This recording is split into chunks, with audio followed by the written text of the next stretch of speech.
the committee secretary please acknowledge the members present and the guests that are here present in our third hearing.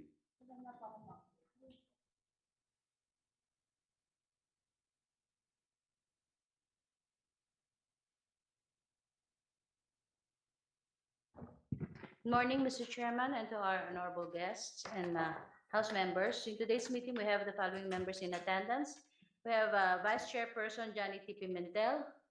We also have Congressman Jonathan Kit Flores, Congressman Dan S. Fernandez, Congressman Tobias Reynald Chanco, Congressman Alan T., Congresswoman Franz Castro, Congressman Sergio Dagoc Jr., Congressman Lex Anthony Cris Collada, Representative Bienvenido Abante.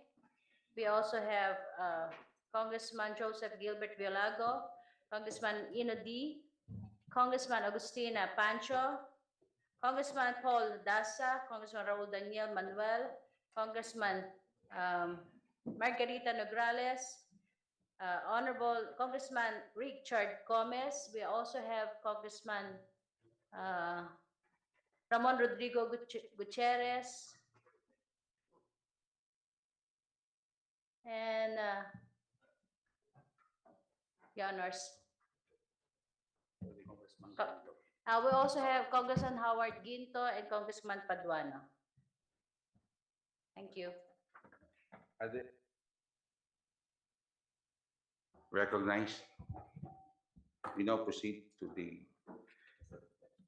guests. Yes. To our guests.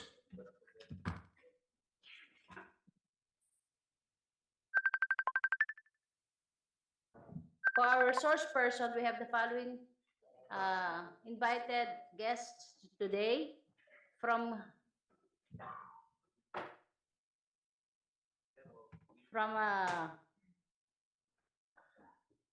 NTC. We have the Deputy Commissioner Engineer Alvin Blanco. From the AMLAC, we have Governor Eli M. Remolona Jr., Chairman. From the BR, we have Ms. Marilu Nebit. From the Revenue District Office, we are RDO 72.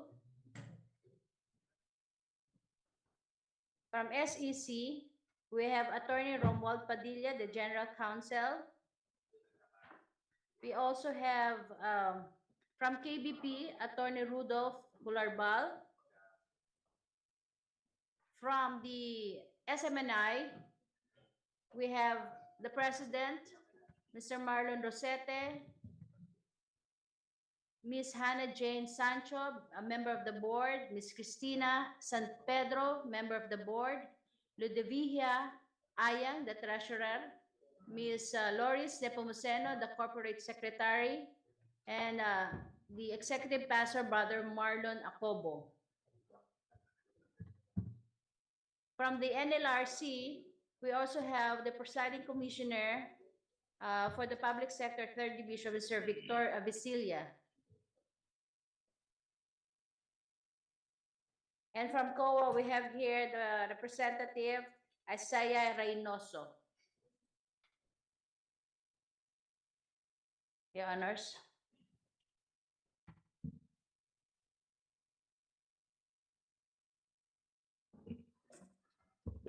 For the lawyer. We are also we have also here today the lawyers of SMNI, Attorney Mark Tolentino and Attorney Rolex Suplico. Yeah.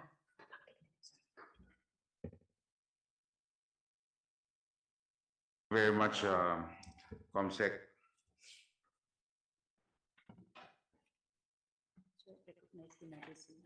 Yes.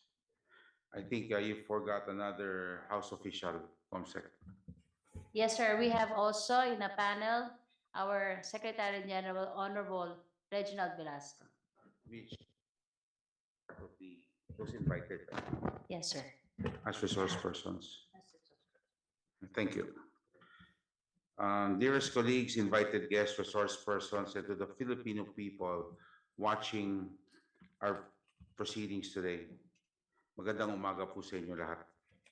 I welcome you to the third hearing called by the Committee on Legislative Franchise to continue our discussions on the various issues surrounding the franchise of Swara Sug Media Corporation, more commonly known as SMNI. In the course of the previous hearings, evidence has been presented to this committee on various actions committed by SMNI which constitute violations of their franchise as provided for under Republic Act 11422. Given the submissions made by the various resource persons, the answers given during the previous hearings, and the research conducted by this committee and its members, we have received proof that SMNI has violated Section 4, Section 10, and Section 11 of its franchise. We have to make it clear that this investigation goes beyond SMNI. This investigation goes into ensuring that the granted franchises by government do not contribute to the spread of disinformation and fake news. It is a basic principle in journalism that in a news article or a news report that a reporter must cite their source, a quote must be attributed to the person who said it. Disinformation and fake news can spread easily when sources are not identified and if people are allowed to make claims and allegations left and right without citing their source. We in Congress must play a role in ensuring this information has no room in our democratic space. Mga kababayan, gagawin ng committee ito ang kanyang tungkulin at obligasyon sa ilalim ng batas.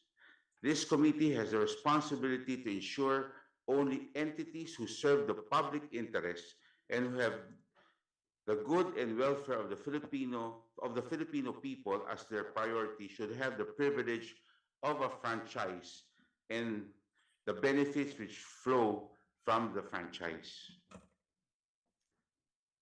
Ang dapat pangunahing prioridad ng bawat binibigyan ng prangkisa ay ang kapakanan ng taong bayan. Ang pagkalat ng mga fake news at disinformation ay labag sa kapakanan ng taong bayan. Though Congress is the one that grants any franchise, it is ultimately the Filipino people. Through their elected representatives who grant the franchise. A franchise, if you think about it closely, is the trust of the Filipino people to a particular entity to provide a public service for the public good. Ang prangkisa ay tiwala na binibigay ng taong bayan sa isang korporasyon o grupo na nagbibigay ng serbisyo at paglilingkod sa tao. It is the task of this committee as elected representatives of the Filipino people to ensure that those who violate the trust given to them by the Filipino people must face the proper consequences. Mga kababayan, gagawin ng committee ito ang kanyang tungkulin at obligasyon sa taong bayan. Hindi dapat baliwala ang tiwala ng taong bayan. Ang mga lumalabag sa kanilang prangkisa, ang mga lumalabag sa tiwalang pinagkakaloob ng taong bayan ay dapat managot sa ilalim ng batas. Maraming salamat po, and let us start with our hearing.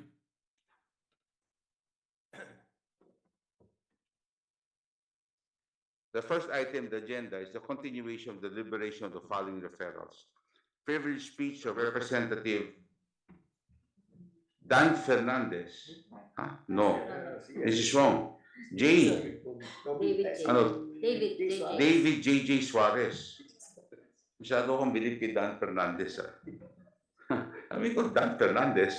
J.J. Suarez delivered on the plenary on November 28, 2023 that called on the investigation of fake news peddling by SMNI. House Resolution 230, authored by the Honorable Franz Castro, Arin Brosas, and Raul Manuel, condemned the fake news peddling and baseless tagging of individual groups and organizations by the SMNI. House Resolution Number 1428, authored by Representative Rosas Manuel and F. Castro, that condemned the fake news spreading, baseless tagging, and grave threats against ACT Party's teachers list, Rep. F. Castro by Rodrigo Roa Duterte and SMNI. We have the list of interpreters and we will call them on a first to register basis. Which one?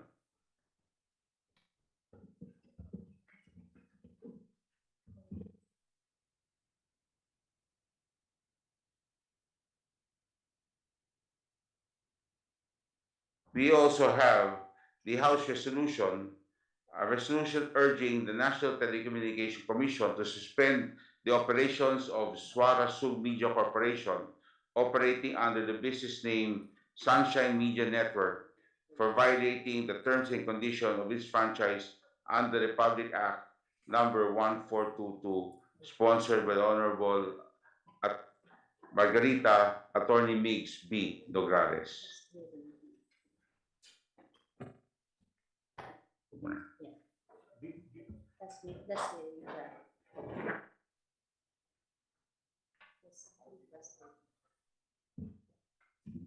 The resolution of the Honorable Migs Nograles was approved in the last hearing, and that we are supposed to discuss the approval of the committee report.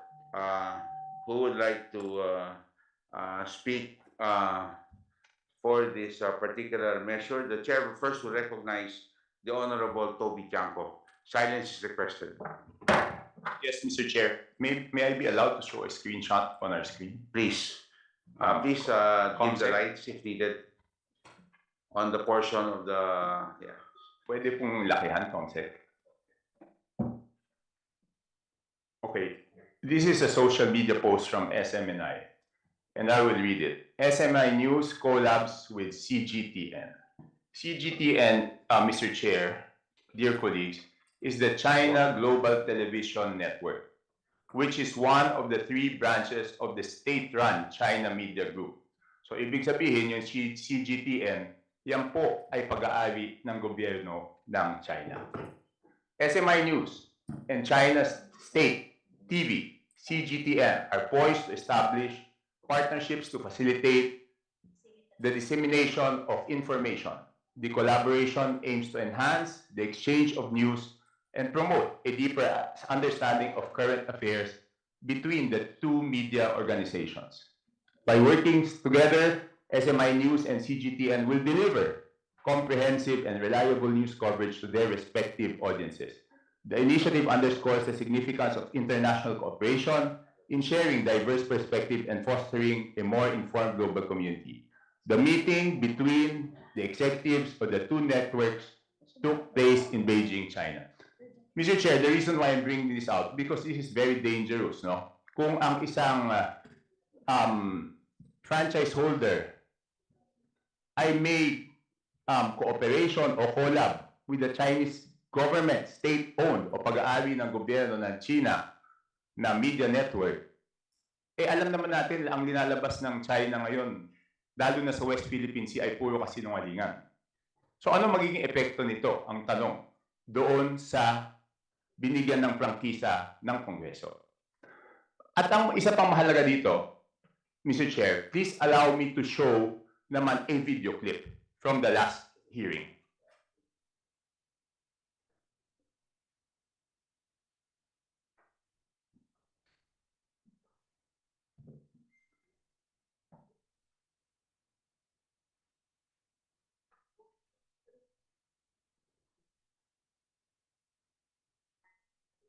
Mr. Chair, the agreement with the Chinese company is not SMNI or the Swarasu, but it's SMNI Foundation. That's a different company, Mr. Chair. Pwede po kaya lakasan, i-replay ulit, tapos lakasan lang natin yung volume.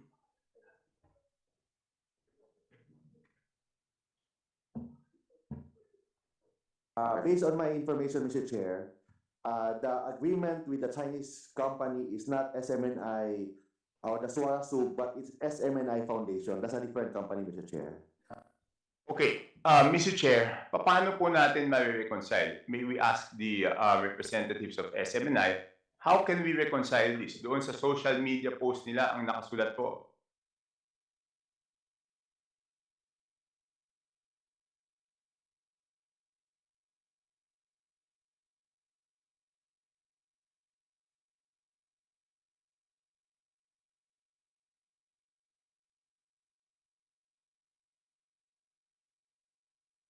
The lawyer, Attorney Tolentino, is recognized.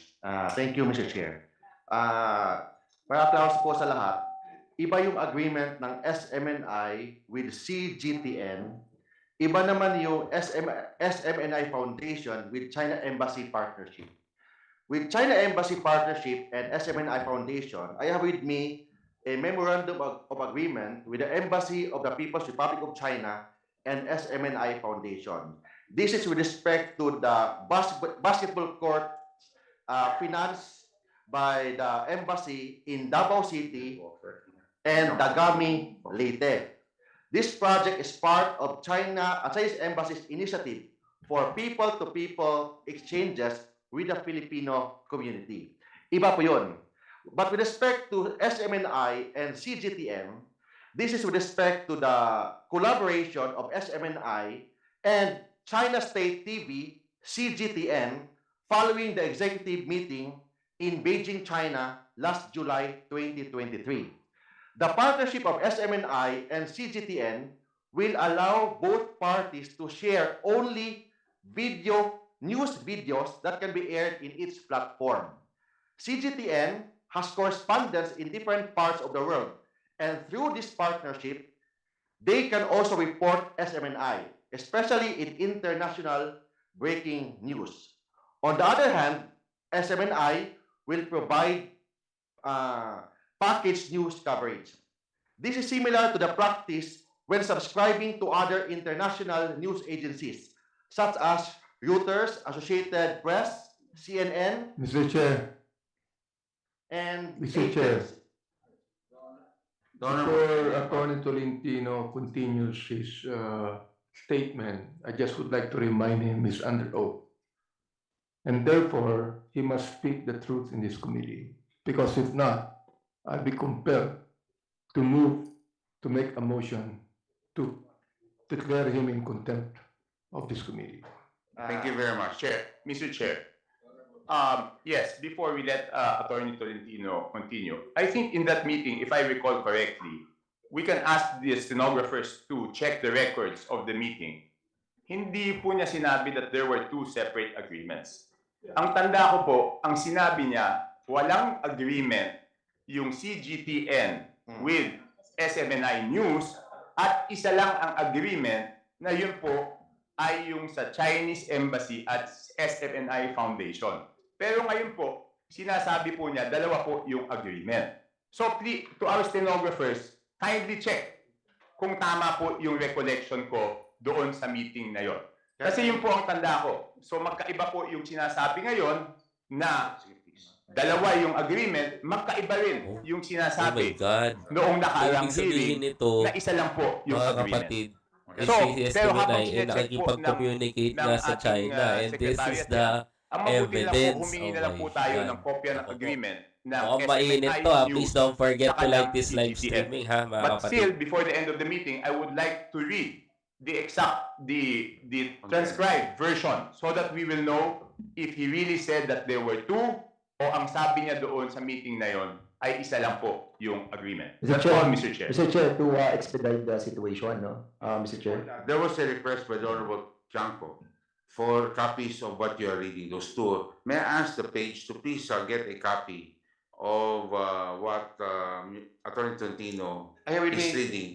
May we have a copy while you're reading it? Mr. Chairman. Yes, Mr. Chairman. Thank you very much. Mr. Chairman, in the spirit of The Honorable Dan. in the spirit of fairness, may we allow the resource speaker to recollect his statement in the last hearing, thereby asking him to find out for himself kung he mentioned those statement that was mentioned by Congressman Toby. In Thank that case, we will be proceeding with our hearing para makatipid po tayo sa oras. you, Mr. Chairman. Kasi I also believe that you mentioned that statement, Mr. Chairman. Can I make a Well, may I clarification? have the other agreement? Because there were two agreements that you mentioned. Can I make a clarification, Mr. Chairman? I'm sorry. Can I make a clarification? Yes, but can we have another copy? You mentioned of two agreements. I only mentioned one agreement, Mr. Chairman. No, you mentioned that there's a foundation and there is Can I a... finish my statement, Mr. Chairman? Okay, please. The agreement is only between SMNA Foundation and Chinese Embassy Partnership with respect to the basketball court in Davao City and Dagami, Leyte. With respect to the SMNI and CGTN, there is no written agreement yet. It's still in the process of negotiation. Okay, so we have a copy in our possession of the agreement of the Embassy of the People's Republic of China in the Republic of the Philippines and SMNI Foundation. Yes, Mr. Chairman. So you confirm Yes, that Mr. this Chairman. is a copy, a true copy. Yes, Mr. Chairman. Okay. And you're saying now that the second agreement does not have anything in writing. Yes, Mr. Chair. It's still on the process of negotiation. Okay. So, the Honorable Chanco, you still have the floor. Yes, that's okay. I will just coordinate the committee secretariat with regards to the transcript. And you can proceed, Mr. Chair. Okay, thank you very much. Yes, Again, Attorney Tolentino. Mr. Chair, with respect to the other issue, Mr. Chair, subject to the constitutional rights and laws, Mr. Chair, and for the spirit of Christmas and humanitarian reason, Mr. Chair, I'd like to request this honorable committee through the chair that my two clients, Ka Eric Celis and Dr. Lorraine Badoy, be released from detention, Mr. Chair, with undertaking that they will write a formal letter to this honorable committee through the chairman about this request, Mr. Chair. Thank you very much, Attorney Tolentino. We will await those letters. We're in receipt of one, but we still don't have another one. So anyway, we will go to the proper time. I will be calling on you. Thank you, Mr. Chair. Mr. Thank Chair, you very before much, we Attorney. proceed, Yes. may I ask, sino po yung nagsulat? Dalawa yung kinontem po natin, si Celis and si Badoy. Yes, Sino na po ba nagsulat requesting for reconsideration? Yes. well, Yes, sir, I think we it's- are in receipt this morning of a letter from Ka Eric Celis, and we will read this later. No? We will have to proceed with the hearing, Thank you, Mr. Chair. and after we have tackled, we will go to the portion where we will be discussing this. Thank you Well, very much. Mr. Chair, for clarification purposes, we only have one letter at the moment that has Yes, been we received. do have. We only have one. So wala pa tayong letter coming from Badoy. Opo, wala pa po tayong Okay, letter. thank you, Mr. Chair. Thank you very much. So, the Honorable Toby,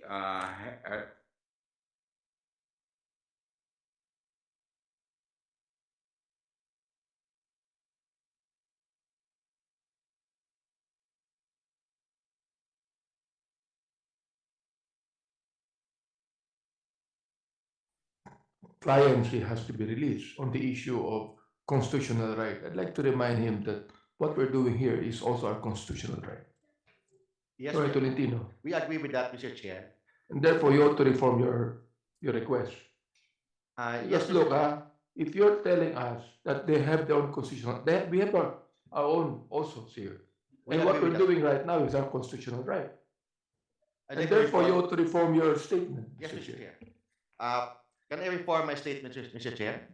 okay, we will go there later, okay? Thank you, Mr. But the Honorable Benny Abante, you still have the floor for any interpretation on the bill of the Honorable Mings Ugrales.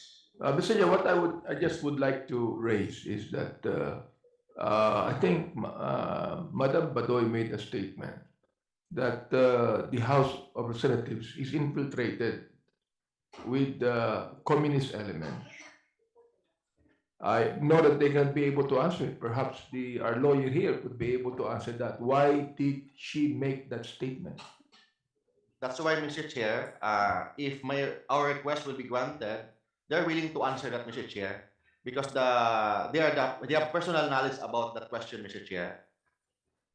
So, Chair, I'm in going to short, have- you don't have any, you can explain. The best person to answer that, Mr. Chair, is Dr. Lorraine Badoy and Ka Eric Celis with respect to the terrorist issues, Mr. Chair, or the NPA or communist issue, Mr. Chair. May I just ask, are you still lawyering for them? You were a hard lawyer in the last hearing. Are you still going to lawyer for them today? Yes, Mr. Chair. Okay, so does it also go with Attorney Rex Suplico? Yes, Your Honor. Thank you very much. Thank you, Your Honor. Okay, so now, Honorable Bante, Yeah, Mr. Chair, you still have the floor. sa akin in the spirit of the season, you would like them to be released also. But when you begin to make statements like that, accusing the House of Representatives to have communist elements here, well, that would be a very big accusation that this House cannot accept, Mr. Chair. I'm going to continue later on with my interpellation. Thank you. Thank you very much, Honorable Benny Abante. We now go to the third interpreter, the Honorable Daniel Manuel. Thank you, Mr. Chair. Magandang umaga po sa lahat. Magandang umaga. Yes, Mr. Chair, ang tanong ko ay related din dun sa partnership ng SMNI sa Chinese State Media Network na Chinese Global Television Network o CGTN.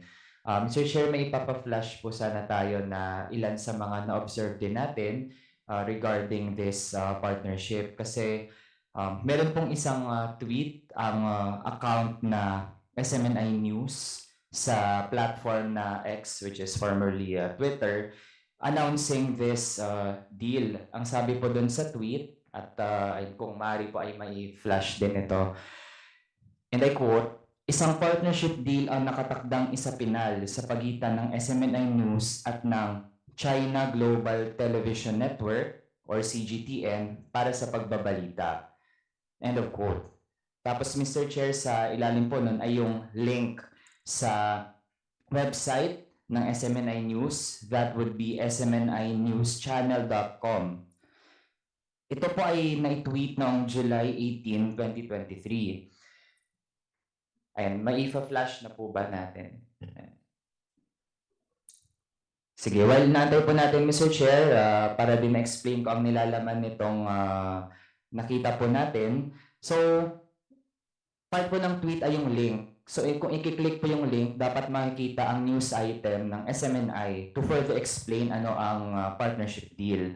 Pero Mr. Chair, pag na-click na po ang link, ang lalabas na po ay yung error na mensahe, 404, oops, that page cannot be found.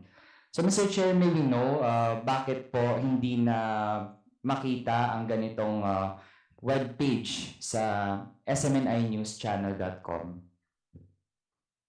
Mr. Chair, can I ask if it is Facebook, YouTube, TikTok? May I know what platform is that, Mr. Chair? Mr. Chair, I just mentioned may tweet po sa X, which is formerly Twitter, tapos may link po ng page, pero ang link po mismo pag ini-click, ang lalabas po ay wala na ang page.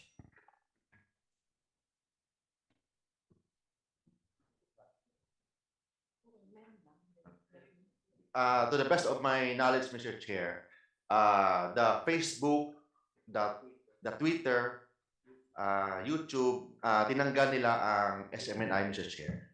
Mr. Chair, ito po ay sa page mismo ng SMNI. It's smninewschannel.com. So Mr. Chair, ang tanging may control po nito ay SMNI, hindi po ang ibang mga social media companies or platforms.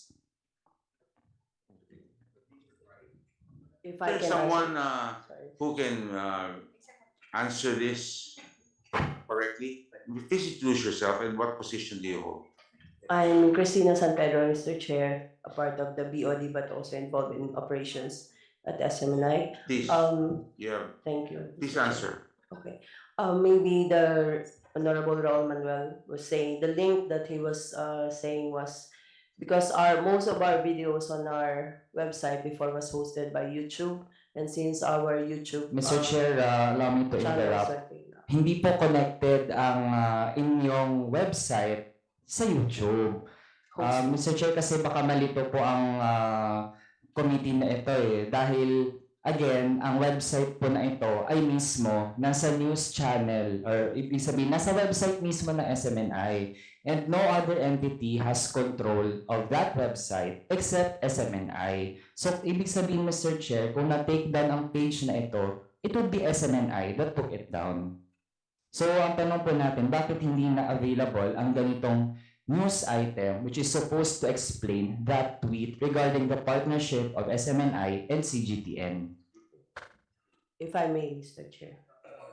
Is this your first time to attend the hearing, ma'am? I was here sa first hearing po. Not my first, Your Honor. Were you part of the No. group that received the oath? Just today, Mr. Chair. Okay, so can you please rise and then direct the COMSEC to administer the oath to a member of the board of directors of SMNI?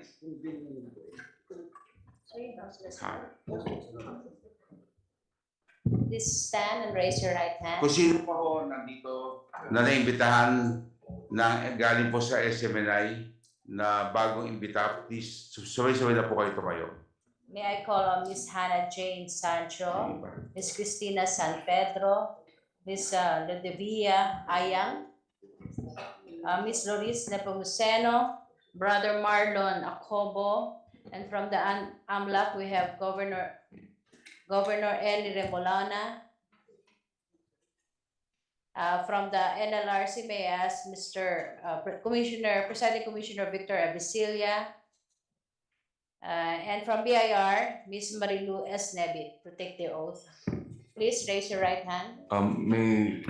May I point out, Mr. Chairman, that the representatives of the Anti-Money Laundering Council are Attorneys Romeo Raymond Santos, that is me, Attorney William Russell S. Malang, and Attorney Jeffrey Alejo. May we also ask all of the AMLAC to please rise. Thank you. Kung meron pa ho nandito na hindi pa ho na naimbitahan na hindi pa ho na-administer ang oath, kayo na rin po. Kung meron pa ho. Okay. Please raise your right hand. Do you swear to tell the truth, the whole truth, and nothing but the truth before this congressional inquiry, so help you God? Thank you. Thank you very much. Sa mga panauhin. So, we now proceed. Please reply to the question raised by the Honorable Manuel. Thank you, Mr. Chair. To the best of my knowledge, we have discussed that with our technical persons that some of our videos are being hosted in YouTube, so therefore it disappears. That's as far as I know about disappearance of videos for the moment, Mr. Chair. The Honorable Manuel. Mr. Chair, I don't think we have to be technical experts about the internet and websites para po maintindihan na hindi po katanggap-tanggap ang naging sagot. Mr. Chair, ayun po naka-flash na sa ating screen. And kung pwede po ma-back para mapakita lang natin ang tweet regarding the partnership from the Twitter account. So Mr. Chair, ayun, yan po ang tweet mismo ng SMI News at andyan po yung link, yung naka-blue. Tapos po, kapag i-click na po ang link, ayan, so pwede na pong next, yan po ang lalabas. So again, that website is by SMI News itself. The page that is supposed to contain the news na nandun sa tweet is hosted by the SMNI website. So, Mr. Chair, maybe we can hear for one last time kung meron pong ibang paliwanag, kasi kung wala pong ibang paliwanag, then we can only conclude for ourselves kung bakit tinanggal na iyan ng SMNI. Again, Mr. Chair, if we go back to the tweet that the Honorable Manuel is pointing out, it says that isa sa Pinal po, so it doesn't mean na even na wala po yung video, which we cannot also know right now kung ano po yung pinapoint out niya na video. Ang sinabi po ng tweet ay isa sa Pinal, so ibig sabihin po yung sinasabi po ni Attorney Mark kanina na ongoing po yung transaction, wala pa pong nangyayaring final na transaction with CGTN. Maraming salamat po. Mr. Chair, the resource person is not answering the question. We are actually not referring to any video which is hosted by some other platform like YouTube or iba pa. Ang nasa link po ay mismo galing sa SMNI, and clearly gusto nating i-establish ang fact na tinake down ng SMNI ang sarili nilang balita to explain the details of that partnership with the CGTN. So, Ma'am, please reply. Tinanggal niyo ba o inalis niyo ba? Mr. Chair, wala po akong personal knowledge. Kung yan po ay tinake down, yun po ang to the best of my knowledge na ma-i-explain ko na napag-meetingan namin ng IT before pa way back kung bakit nawawala yung iba ng mga videos. Sino pwede mag-explain nito? Kung hindi ko kayo ang board of directors, hindi ba dapat yung mga lahat yan, yung mga technical, mag-explain sa inyo kung ano nangyayari sa inyong website at ang inyong mga tweets? Yes po, Mr. Chair. So Is there a way you can ask that now? And I'll get back to you later. Yes po, Mr. Chair. Okay? And yan, I know si Attorney Rolex, kino-coach ka rin yan. Kaya, Attorney, baka pwedeng patawagin po natin at malaman po natin para matapos na po itong mga issue ko din. Maghihiling na naman ako para pag-usapan po yung mga issue yan. Okay? Yes, Your Honor. Salamat, Attorney. Ang ginagalang na Attorney Rolex Suplico. Thank you, Your Honor. Isang elementary pa lang ako, binabasa ko na yan. Nasa dyaryo. Ngayon, kasama ko na. Okay. At roommate ni Congressman Dan Fernandez na inamin ni Congressman Dan. Ang ganyan, yan yung ibang usapan yan, ha?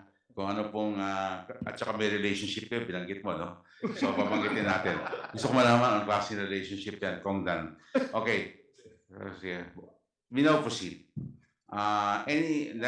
The Commonwealth has the floor. Please proceed. yeah, thank you, Mr. Chair. So dahil po apparently ay na-take down ang news item na ito, galing mismo sa SMNI, they posted it, and then tinake down din po nila. So tatanungin na lang din po natin ang mga detalye. So dun po sa partnership ng SMNI News tsaka CGTN ay aside dun sa video sharing, ibig sabihin po ba noon the Chinese media can feed us with videos na pwede nating i-play dito and the other way around? Ano po ang terms na gustong ma-achieve ng agreement ng dalawa? To whom?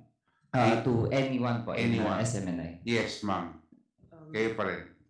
If I may, Mr. Chair. Yes, you may. Ang natatangi po na magiging laman po ng agreement na yan ay kung mayroon po silang video footage na gusto namin na gamitin sa aming balita, ay pwede po namin gamitin at hindi po nila kami pwedeng diktahan kung anong balita ang aming ipapalabas. The same goes with them. Katulad din po yan ng subscription sa routers yung pinapaliwanag po kanina ni Attorney Mark. Ganun lang po, Your Honor. Mr. Chair. Mr. Chair, dahil nga isa sa mga issue na mahalaga din at dapat nga ay may active role ang lahat ng mga Pilipino ay ang pagdepensa ng West Philippine Sea. So, Mr. Chair, so far, may mga napapublish po ba ng mga balita ang SMNI in connection to the issue of the West Philippine Sea?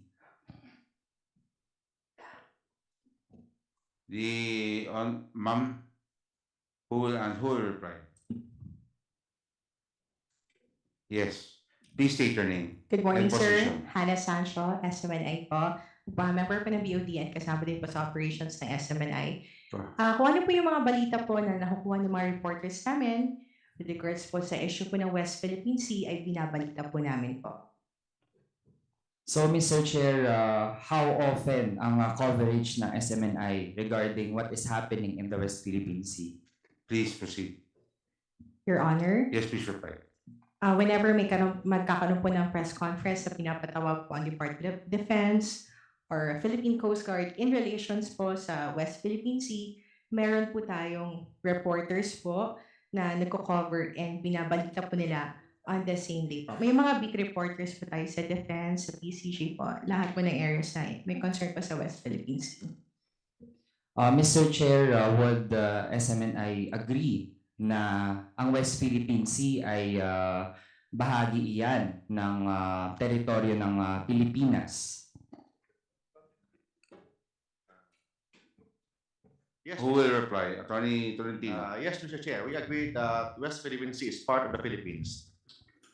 Now, Mr. Chair, with that, paano po natin matitiyak na ang coverage when it comes to this issue ay tunay na magiging aligned doon sa ating claims with the West Philippine Sea kung ang partner mismo ng SMNI ay isang media network na ito ay bahagi talaga mismo o ito ay pagmamayari ng Chinese government. Sama sa Attorney Tolentino. sinasabi ng ating director, hindi didiktahan ang SMNI kung ano yung news na ipapakita. But based only on the video, hiraman ng video, same also yung ginagawa ng other media networks na mga subscribers. Kasi yung subscription kasi ng Reuters, yung agency France, may bayad po yan. But with respect to CGTN, walang bayad po yan. So, yun ang pagkakaiba. But still, ang ginagamit natin, yung mga video clippings, maganda na po, but it doesn't mean na may dikta on the part of the CGTN to the SMNI. In fact, per record, Mr. Chair, wala pa pong final written agreement with SMNI and CGTN. Mr. Chair, what is the timeline of that agreement? When is that expected to be finalized at kailan mapipirmahan? Who can reply? Attorney? Yes, ma'am.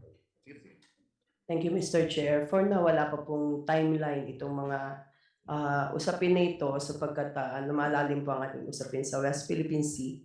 Yan lang po. Thank you. Can SMNI elaborate on that, Mr. Chair? Kasi ang nabanggit kanina, whatever is the stand of, for example, China doon sa West Philippine Sea, hindi daw makaka-affect sa kanilang coverage. Pero ngayon, Mr. Chair, ang binabanggit dahil umiinit ang issue, then hindi pa definitely makapagsabi ang SMNI, kailan mapipinal ang agreement? Katulad po ng sinabi ko, Mr. Chair. Yes, please. You have the Yes po. floor. Katulad ng sinabi ko po kanina, wala pa pong final date dahil hindi pa po kami uli na kikipag-usap sa CGTN kung kailan po ito maisa sa pinal. Kaya po ang aming mga balita ay isa sa pinal. Sige, Mr. Chair, kasi ang naging tweet mismo ng SMNI News, ang pinakita natin kanina, ang sabi po doon, the partnership deal is set to be finalized.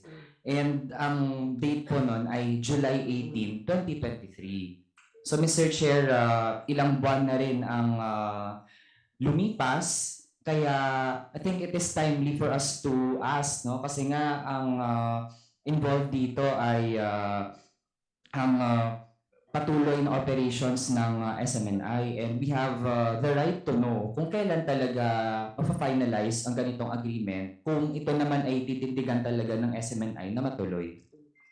Mr. Chair, Yes, the last meeting with the executives of SMNI and China State TV, the CGTN, was last July 2023.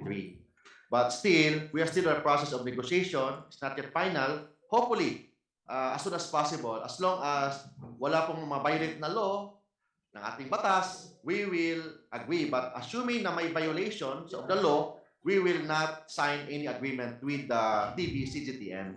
That's why we would like to undertake na yung SMNI, we will follow all the laws and the Philippine Constitution with respect to this agreement. Na Mr. Chair, ang kasunod po natin na magiging tanong, no? Dahil ang SMNI, as we have observed, naging part ng kanyang pag-present ng mga balita, whether totoo man o hindi, ay ang pagre-red tag sa iba't ibang mga tao. Mr. Chair, concerned ang ating mga mangingisda na nandyan sa area na malapit sa West Philippine Sea. Dahil sila sa totoo lang, mahal nila ang bayan, tapos ang at stake dyan ay aside sa territory natin, kabuhayan nila. Now, Mr. Chair, they are very bothered with this kind of partnership dahil kapag halimbawa sila ay nagsalita in defense of the West Philippine Sea, paano sila i-cover ng SMNI kung ganon kasama ang tingin sa mga taong nagpapaabot lamang ng kanilang mga hinaing. They fear that if ever lumala ang nangyayari sa West Philippine Sea, baka sila pa ay i-red tag ng SMNI, tatawaging mga kalaban ng bayan, when in fact what they are doing is actually in service of the goals of our country. The reply, does that, are you asking for a reply? Yes. Attorney Tolentino. We believe, Mr. Chair, that there is no red tagging. We never practice red tagging, and in fact, wala po sa batas ang red tagging, Mr. Chair. So, sandali. So ang sinasabi nyo, hindi rin nag-red tag. Never. Then you follow it up by, there is no law Yes, Mr. Chair. that describes red tagging Yes, Mr. or Chair. defines red tagging. Yes, Mr. Chair. Yes. Mr. Chair, meron na pong mga bahagi ng ating judicial branch na nag-define ng red tagging. We have Associate Justice Marvic Leonen, nandiyan din ang Manila Regional Trial Court. So, Mr. Chair, andyan na rin po ang mga definitions. And Mr. Chair, isa nga ito sa mga mabibigat na usapin natin kasi itong nangyayaring red tagging, totoo at real siya na nangyayari. So, hindi natin matanggapin na hanggang ngayon ay dinedenay ng network na ginagawa niya ito. Kasi napakarami na pong mga independent outlets and even other fact-checking agencies na nagsasabi na nagre-red tag ang SMNI. Halimbawa, Mr. Chair, so actually, maliban dun sa issue nga, di ba, ng pagre-red tag sa mga defenders din ng West Philippine Sea, ay napakarami ding mga usapin pa. For example, Mr. Chair, we have Verifiles na nag-fact check ng isa sa mga claims ni Lorraine Badoy Partosa.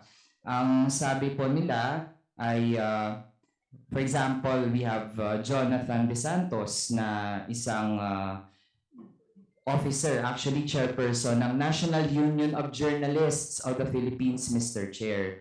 So supposedly, if SMNI claims that it is a legitimate media organization, then dapat katuwang niya at pinoprotektahan din niya ang kanyang kapwa media.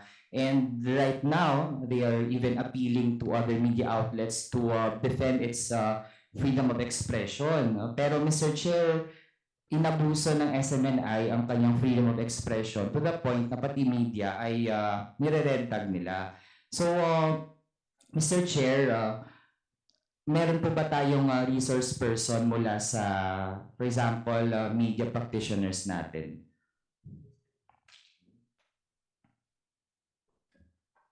Yes. Mr. Chair, meron po bang from like media practitioners? Yes. Yes. Can you already reply? Kasi we will have to move, no? We're still discussing the bill of the Honorable Nograles, the committee report. So we will have to wind up already so that we can move on to the other questions, no? Okay. Yes, please. Mr. Chair. Yes. Mr. Chair. Mr. Chair. Oh, the Honorable Clarify Nograles, lang, I'm sorry, ma'am. resolution pa po, hindi po bill yung final ko, resolution po. Yes. Resolution po. Sinasabi mo kasi, Mr. Chair, bill, hindi po bill. My yung final apologies. ko. The resolution authored by the Honorable Nograles. My apologies. We now proceed, please. Mr. Chair, I was asking if meron pong mga resource person tayo from like media practitioners or media groups. Please. Mr. Chair, with all due respect, I will defer the question of the Honorable Raul Manuel to our in-house consultant for broadcast operations, Mr. J. Sonsa.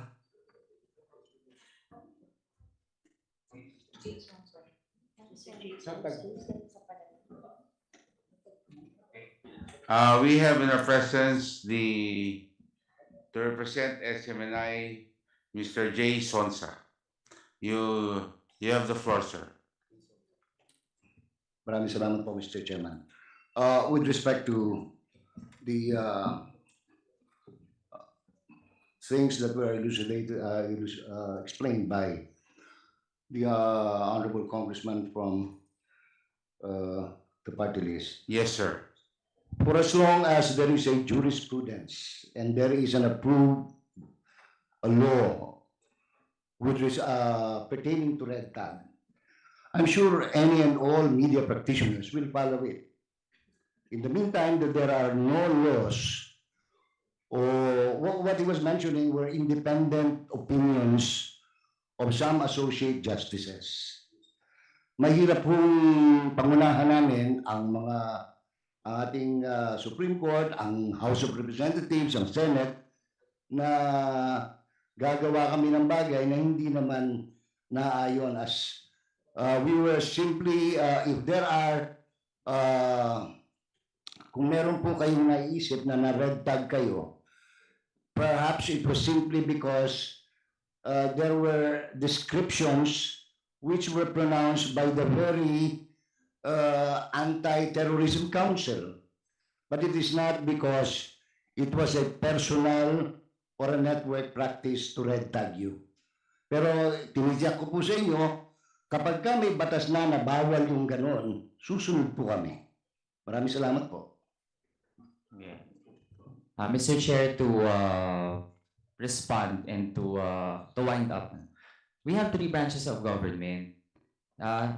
While sa atin po, Mr. Chair, we filed a bill to criminalize red tagging. Pero habang wala pa po yan, hindi ibig sabihin na wala tayong gagawin kapag nangyayari ito. And in fact, kaya natin sinasalang ang mga resolution, ang isang resolution and other resolutions at mga batas, panukalang batas dito.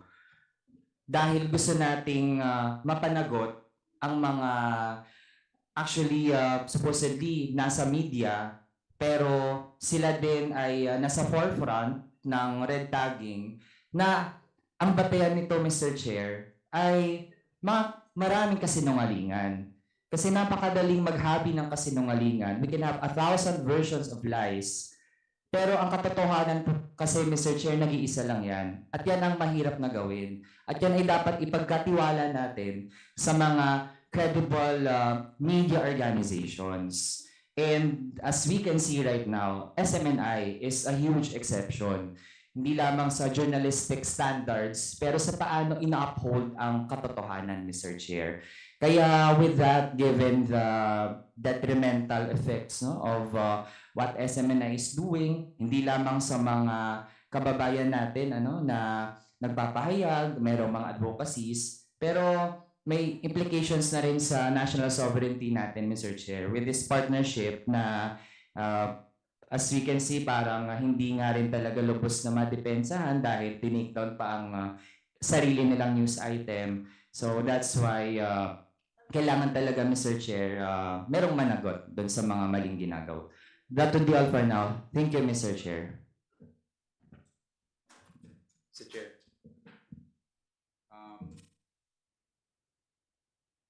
Manuel, after that, we will go to the Honorable Gutierrez. But before that, the chair would like to recognize the new members that entered the hall after the roll call was made. Of course, the chair would like to recognize the Honorable David J.J. Suarez of the 2nd District of Quezon, the Honorable Elcel Galeos of the 2nd District of Cebu. He is in here already.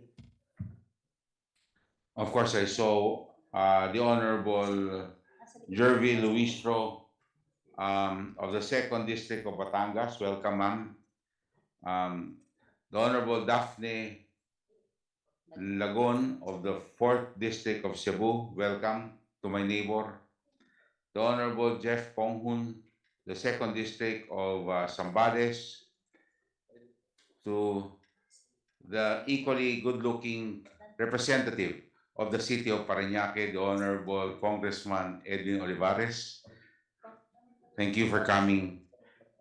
Uh, the, of course, to the Honorable Christian Unabia of the First District, Misamis Oriental, and last but not least, to the hardworking honorable member of this council of this Congress from the Second District of Marikina City, who promised to be here after the BICAM, and I hope the budgets have improved. The Honorable Stella Luz Kimbo of the Second District of Marikina City. Welcome, ma'am. And of course, yes, I was looking for him early on. The Honorable Alan T. Is he here? Sir, welcome. Minaw po si. Who? Mr. Chair. Wait, the Honorable David Suarez. Can I just AJ have Suarez has to rejoin there. Then the Honorable Yeah. Dan Salvador Doon lang will sa now have point also na- another question. Yes. Thank you. Doon sa point na ni-raise ni Congressman Manuel, I understand it was the president of SMNI. Sir, are you with us today? Yeah. I understand you represented SMNI in Beijing in July this year to talk about the partnership between your two networks. Can you please further elaborate on the details of this partnership between these two networks? Thank you, Mr. Chair. SMNS collaborated with China's state TV CGTN following the executives meeting in Beijing, China in July 2023. Nag-usap po kami kasi in-invite po kami nila doon para sa pag-cover ng ASEAN Games. Yun yung parang unang usapan na magkaroon kami ng collaboration na makahingi kami ng mga videos ng mga palaro doon at may balita dito sa atin sa Pilipinas. At doon nagmula ang magiging partnership sana na gagawin pero hindi pa na-finalize hanggang ngayon. So, but for now, hanggang sa video sharing lang po kung ano po ang pinakamagandang balita, may mga breaking news na kailangan malaman po ng mga Pilipino ay binabalita po ng SMNI. Ganun din po kung meron pong mga balita na nasa Pilipinas na gusto ring malaman ng mga Chinese. Ganun din po kasi ang practice ng networks dito sa Pilipinas. In fact, marami pong humingi sa amin ng videos, binibigyan po namin sila as long na mayroong courtesy po ng network na kung saan sila humingi. Ganun din po kami, humingi din po kami sa kanila. Ganun lang po kasimple ang partnership. Wala pong ibang, sa ngayon din po, hindi po naka-finalize at wala pong pinirmahan na mga partnership po. Hanggang verbal agreement lang po, Mr. Chair. So thank you very much. So Mr. Chair, in other words, wala pa pong dokumentong draft Wala pa po, between Mr. both Chair. parties? Wala pa po, Mr. Chair. Okay. Thank you very much, Mr. Chair. I just want to share kasi yung concerns ni Kong Manuel. May lumalabas kasing sa China news na yung mga Pilipino ang naging aggressive sa West Philippine Sea. Binaliktad po nila yung kwento. Iba yung kwento sa kanila doon sa tunay na nangyari sa mga Pilipino. Kaya ito po ay medyo may pangamba din para sa akin. Dahil alam naman natin, di ba, there are always two versions to the story. But you know, as Filipinos, we always have to support that which the Philippine government holds. So thank you very much, Mr. Chair. Before I give it to the Honorable Rog, I just opened the letter now. No? It's addressed to me.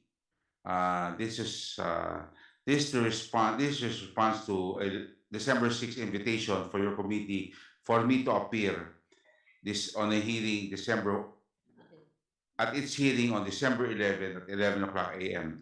I have not been an officer of Swara Submedia Corporation from the time of the enactment of Republic Act 1442 up to the present.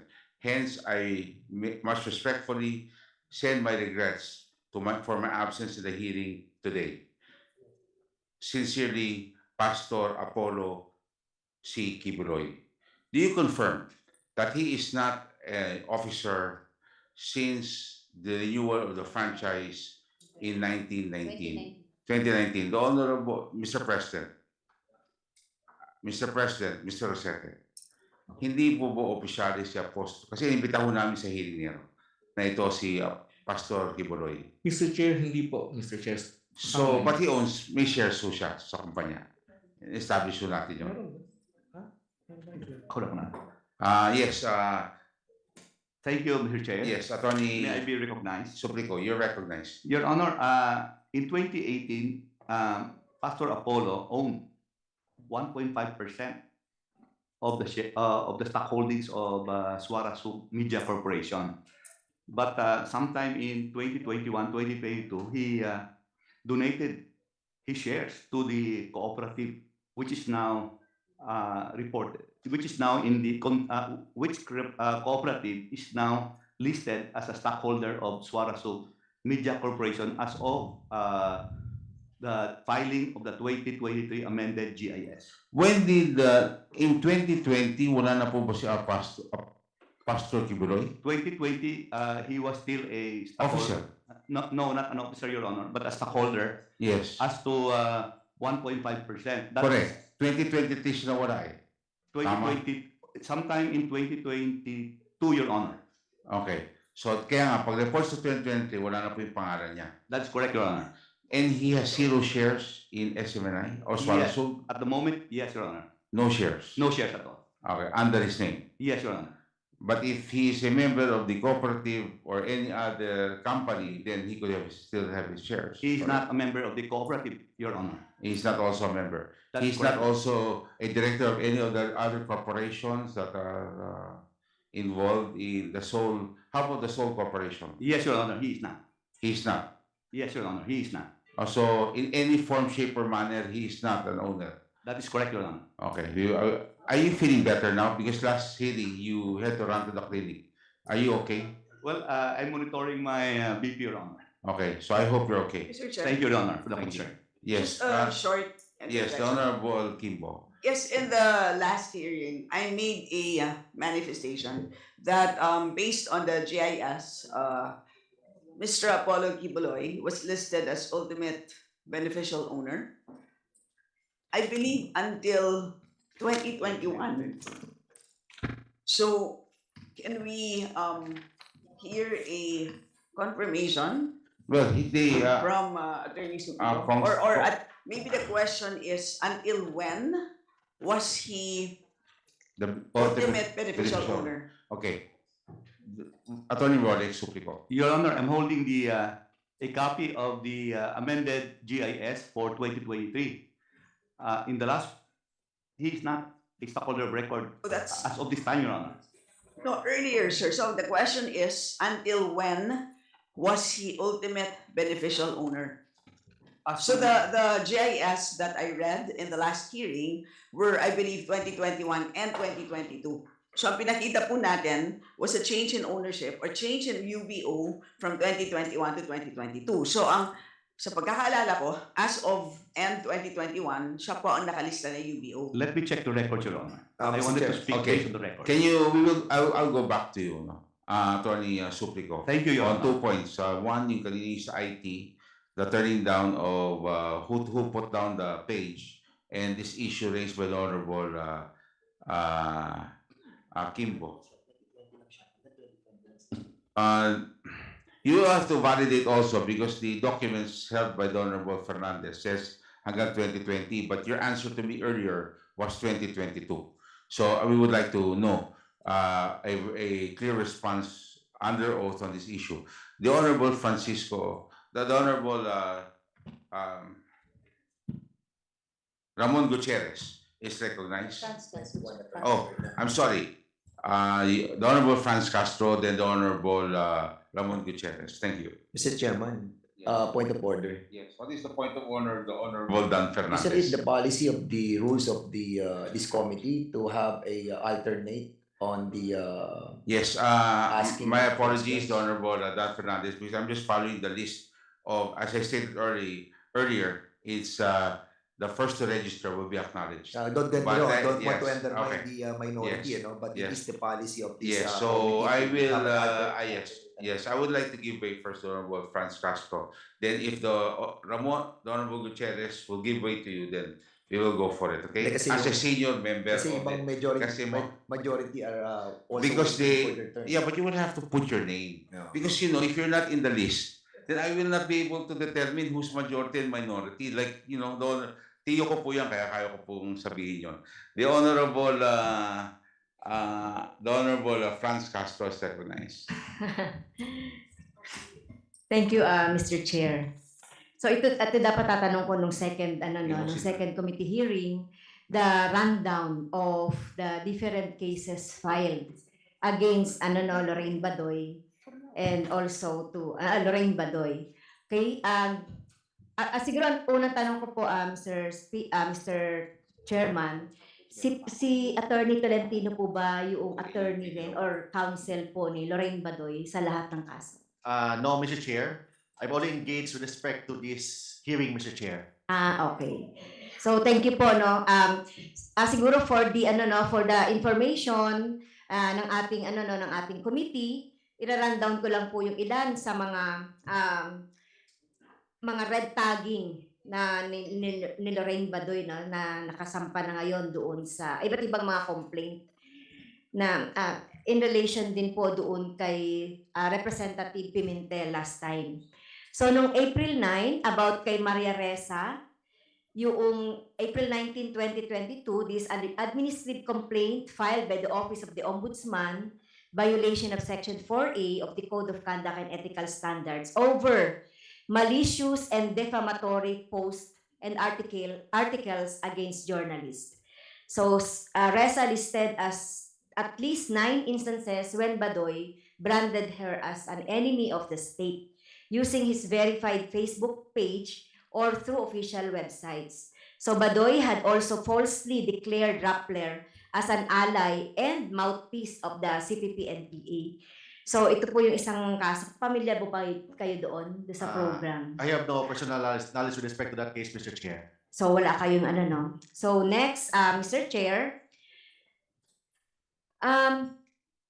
another one, Mr. Chair, yung former Kabataan Representative Sara Elago. On December 7, 2022, this is also an administrative complaint, violation of Code of Conduct and Ethical Standards for public officials and employees against 6 officials of NTF-ELCAC, including Badoy, filed with the Ombudsman. Badoy and other officials were charged and committed grave misconduct for repeatedly claiming she was a communist rebel and accusing the Progressive Party List group of acting as a front organization for the CPP. So former Representative Elago argued 6 government officials were acting in official capacity and are guilty of malfeasance when they made claims against her. So ito rin po isa rin pong kaso. And then on December 4, 2020, ito po yung kaso ni Lorraine Badoy when she was still a spokesperson of the NTF-ELCAC. 2020 pa po yan. So December 4, 2020, by karapatan, criminal and administrative charges against Badoy, NSC, Hermones Esperon Jr., Antonio Parlade, and Mocha Uson for crime against humanity by persecution under 2009 law incorporating international humanitarian law. So Karapatan Secretary General Cristina Palabay said she and Karapatan had been persistently tagged as terrorist members or supporters of the CPP-NPA by the respondents. So yan, isa pa. So ibig sabihin, Mr. Chair, so eto pong si Lorraine Badoy, talagang persistent, consistent po yung mga red tagging na ginagawa. Hindi lang po siya ngayon, sa nakalipas pa, even before ngayon na natin pinapatawag natin sila, no. So marami pa pong kaso. And then another case po sa Supreme Court, October 2022, various lawyers, judges, law practitioners, and their respective organizations. So, the Supreme Court, motu proprio, and the following numerous formal and informal complaints raised to its attention ordered her to explain why he shouldn't be cited in contempt after her online rants against Judge Magdosa Malagar. Her rants were spurred by decision junking the government's petition to proscribe as terrorists the CPP-NPA. Magdosa Malagar said crimes alleged in the government petition were against the law but did not fall under the terrorism as defined in the HSA. So sinabi po dito sa isang kanyang programa, Mr. Chair, if I kill this judge and I do so out of my political belief that all allies of the CPP, NPA, and DF must be killed because there is no difference in my mind between a member of the CPP, NPA, and DF and their friends, then please be lenient to me. She has also insinuated that Judge's husband, UP Cebu Chancellor Leo Malagar, has links to CPP, NPA and used to be communist cadre. And days prior, the SC also issued a stern warning against those who continue to incite violence against judges and their families. It said such action will be considered as contempt of court and will be dealt with accordingly. So, sinasabi natin, Mr. Chair, dito, yung about po dun sa mga red tagging. So, meron na po itong, meron na po itong jurisprudence na binanggit po ni Representative Manuel at meron na rin po itong nasa Supreme Court. Okay? Yung tungkol po doon sa desisyon ng Supreme Court na sinulat po ni Justice Leonen. And isa pa po, last na po ito, Mr. Chair, yung Ibon Foundation, February 10, 2020, administrative complaint with the Ombudsman against Badoy, Parlade, and Esperon further persistent attacks against and red tagging of progressive groups, which the policy research group said violated provisions of Code of Conduct and ethical standards for public officials and employees, conduct grossly disgraceful of the public interest, unprofessional, unjust, and insincere political bias, unresponsive to the public, distorting nationalism and patriotism. So leading up to the complaint, Badoy, in an episode 1 News, the chief claimed that Ibon was part of the CPP instead of addressing Ibon's concern. After, in fact, check numbers cited in the Duterte legacy campaign. So, ito pa po yung mga madadagdag nating mga complaint at kaso po against dito kay Lauren Badoy. So, meron po akong ilang tanong po dito sa KBP. Nandiyan po ba ang KBP, Mr. Chair?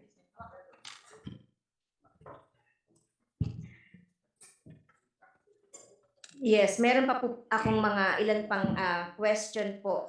Ayun, sinabi ko lang po yung mga mga ilan pang mga kaso, Mr. Chair. So, ito ang kasi dun po sa mga binobroadcast po ni Lorraine Badoy at saka ni Eric ni Celis, ni Mr. Celis, tungkol doon sa kanilang mga pagsisinungaling, lying, unconfirmed na mga report. So, gusto ko lang po sigurong matanong, maybe it's NTC, KBP, at saka kung meron din po dito yung MTRCB, Mr. Chair. So, ang unang pong tanong, bakit po di pwede ang mga side comments expressing personal opinion sa isang news program? So, pwede po ba ang KBP na sumagot doon? Mr. Chair, that provision was included in the Code of Ethics of KBP so that the public is not misled between a news and a commentary. Yes. So there should be at least a separator between a news item and a commentary, or the person on board specifies that that is a comment. As a disclosure, Mr. Chair, this provision is under review with the KBP because of the changing style of commentators and newscasters. But the important thing is there should be a distinction between a comment and a news item. Okay. Thank you, Mr. Chair. So isa pa pong tanong dun po sa tatlong agency natin kung sino po yung makakapag whether it is true or false, so pwede rin pong explain. So after airing information provided by a confidential source, quote unquote, an effort should be first made to look for a source who can identify or who can elaborate the information provided by the confidential source. So is it Is it true or false po? Mr. Chair, Mr. Chair?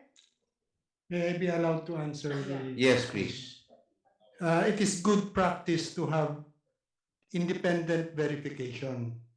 In the verification of news from a informant, it should not be standalone. Ethics demand and good media practice demands that you make an independent verification from sources outside of the informant. Thank you po sa KBP. And then ito rin po, true or false then, and explain. Rumors or gossips shall not be aired in guise of news, using terms like anonymous source, confidential source, or unknown source shall not justify the airing of rumors and gossips, especially in news program. That's correct, Your Honors. So it is true po. Yes, it is true, Mr. Chair. Yeah, so it is on section 4H article 1 of the news sources po. Tama po. Okay, so when an unconfirmed reports are aired, it must be emphasized that they are unconfirmed. True or false? That is correct, Your Honors. Okay. So sa SMNI, so programs intended to malign, unfairly criticize or attack a person, natural or juridical, are prohibited. Tama po. Mr. Chair, I'd like to manifest, Mr. Chair, that SMNI is not anymore a member of KBP, but we have our own policies, internal policy of our company to follow the highest standard of journalism. In fact, our motto is truth that matters.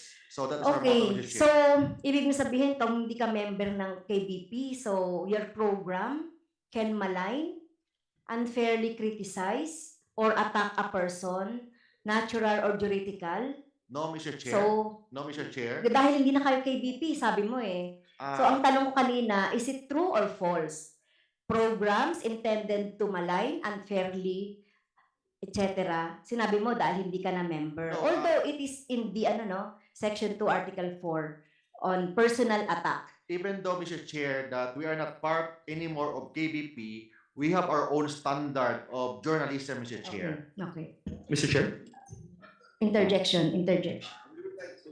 Clear that they just withdrew their KBP accreditation after the first hearing, Yeah, yes. before the second hearing, or on the day of the second hearing. So that's please take note of those dates, okay? And this hearing commenced or started, they were still members of the KBP.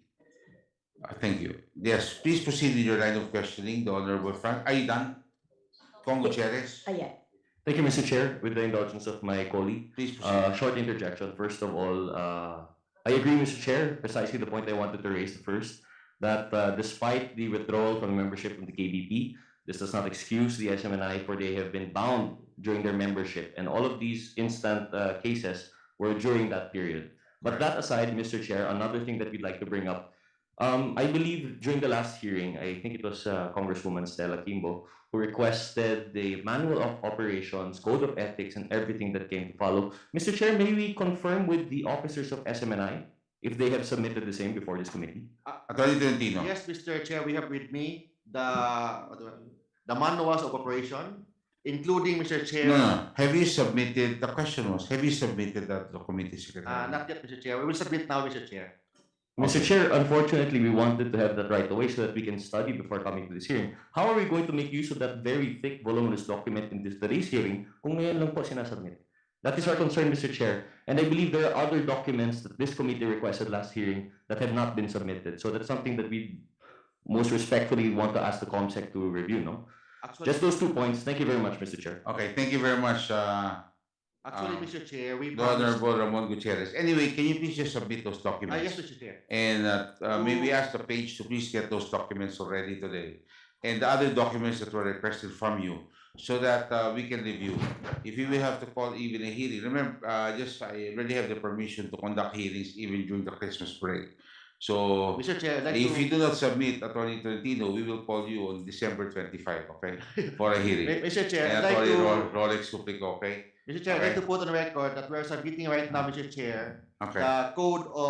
the manual of operation of SMNI. Second, Mr. Chair, all the contracts of all our co-production contracts Okay. and block timers, Mr. Chair. Okay. And third, Mr. Chair, we're also submitting the contract of advertisements Okay. of all the contracts of SMNI. Is that all in the folder that you're submitting? Yes, Mr. Chair. Thank you very much. Page, please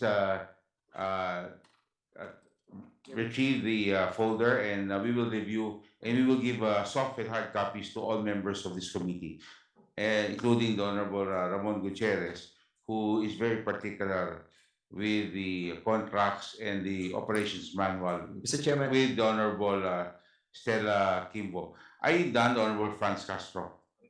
Kasi po, Meron pa po, si Honorable Dan No, Fernandez. I'll be asking as well, Mr. Chairman, in relation to what the Okay, the Honorable Dan. the gentleman, Yes. I mean, Attorney Mark Tolentino, they have submitted also the service agreement, with the different Yes, Mr. Yes. sponsors. Andyan na po. But have you submitted also the official receipts and different invoices that together with all these agreements? It was not part of our, but we will submit that, Mr. Chair. I remember in the last Okay. time we asked for the submission of all these document as well. Receipt of. Yes, the Mr. Chair, invoices including in and the the, contract, Mr. Chair. Yeah, I know, but Maybe for us to if- find out yes. if they are totally paid or not yet, invoices pa lamang binibigay nyo. So we need that document as well. Okay, so Yes, please Mr. Chair, We submit. will submit that within the day, Okay. Mr. Chair. Okay, the order is we will request SMNI to comply with the request of the Honorable Dan Fernandez. Ma'am, you still have the floor. Yes, thank you sa clarification, Mr. Chair. Mahalaga Opo. itong tanong ko na ito dahil pinapakita natin dito yung responsibility po ng SMNI sa kanyang mga whether it is black timer, whether it is their talent, ay may responsibility sila na sumunod po doon sa tamang mga rules natin, o kung di man sila kasama doon sa KBP. So itong babanggitin ko at ipapakita ko mamaya na situation at program nila ay before naman na yan na matanggal sila sa KBP. Pero hindi ibig sabihin dahil tanggal na sila sa KBP, hindi sila magpa-follow ng yung tamang tamang pagbo-broadcast. Opo. Okay? So kaya nga tinanong ko dito, sinabi ko kanina, true or false, programs intended to malign, unfairly criticize, or attack a person, natural or juridical, are prohibited. Okay? Although nandiyan yan dun sa KBP, So is it true or false? Kasama din ba yan doon sa nyo? Yes, Attorney Tolentino. Attorney Tolentino. Stand, Mr. Chair, although we are not anymore a member of KBP, we have our own standard of ethics. We have our own standard of journalism, Mr. Chair. Okay. Okay, so ano nga yung standards ninyo as regards the program that intend to malign, unfairly criticize, or attack a person, natural or juridical? In compliance with our promise, Mr. Chair, we had with me also the manual of operation, Mr. Chair, that we are going to submit today to the Honorable Committee, Mr. Chair. Okay. Okay, kasi Mr. Chair, itong sinasabi ko kanina na standard na hindi dapat ginagawa. Before, alam ba, sa akin, sa organization, or even din kay the Congress, yung tungkol doon sa ano no, tungkol sa travel, etc. So kailangan ay ano natin ano makita natin yung ano ng SMNI as regards to this. Ito mga sinasabi nating pagmamalay. Okay. Opo. Meron po akong last na Mr. Opo. Chair. Salamat po. Maipakita ko lang sa inyo yung isang program nila, yung Laban sa Bayan, kaugnay dun sa pagmamalay May sa video po akin. tayo. Yes, at Can we pagbibigay air the sa akin ng videos? ano no. Can we air the video as requested by the Honorable Castro? Please dim the lights if needed. Thank you.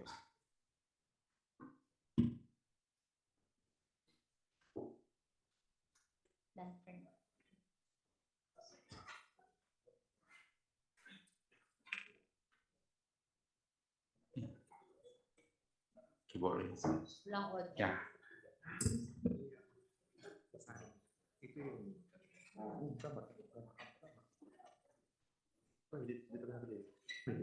Yung 1.5 billion. Huwag na lang.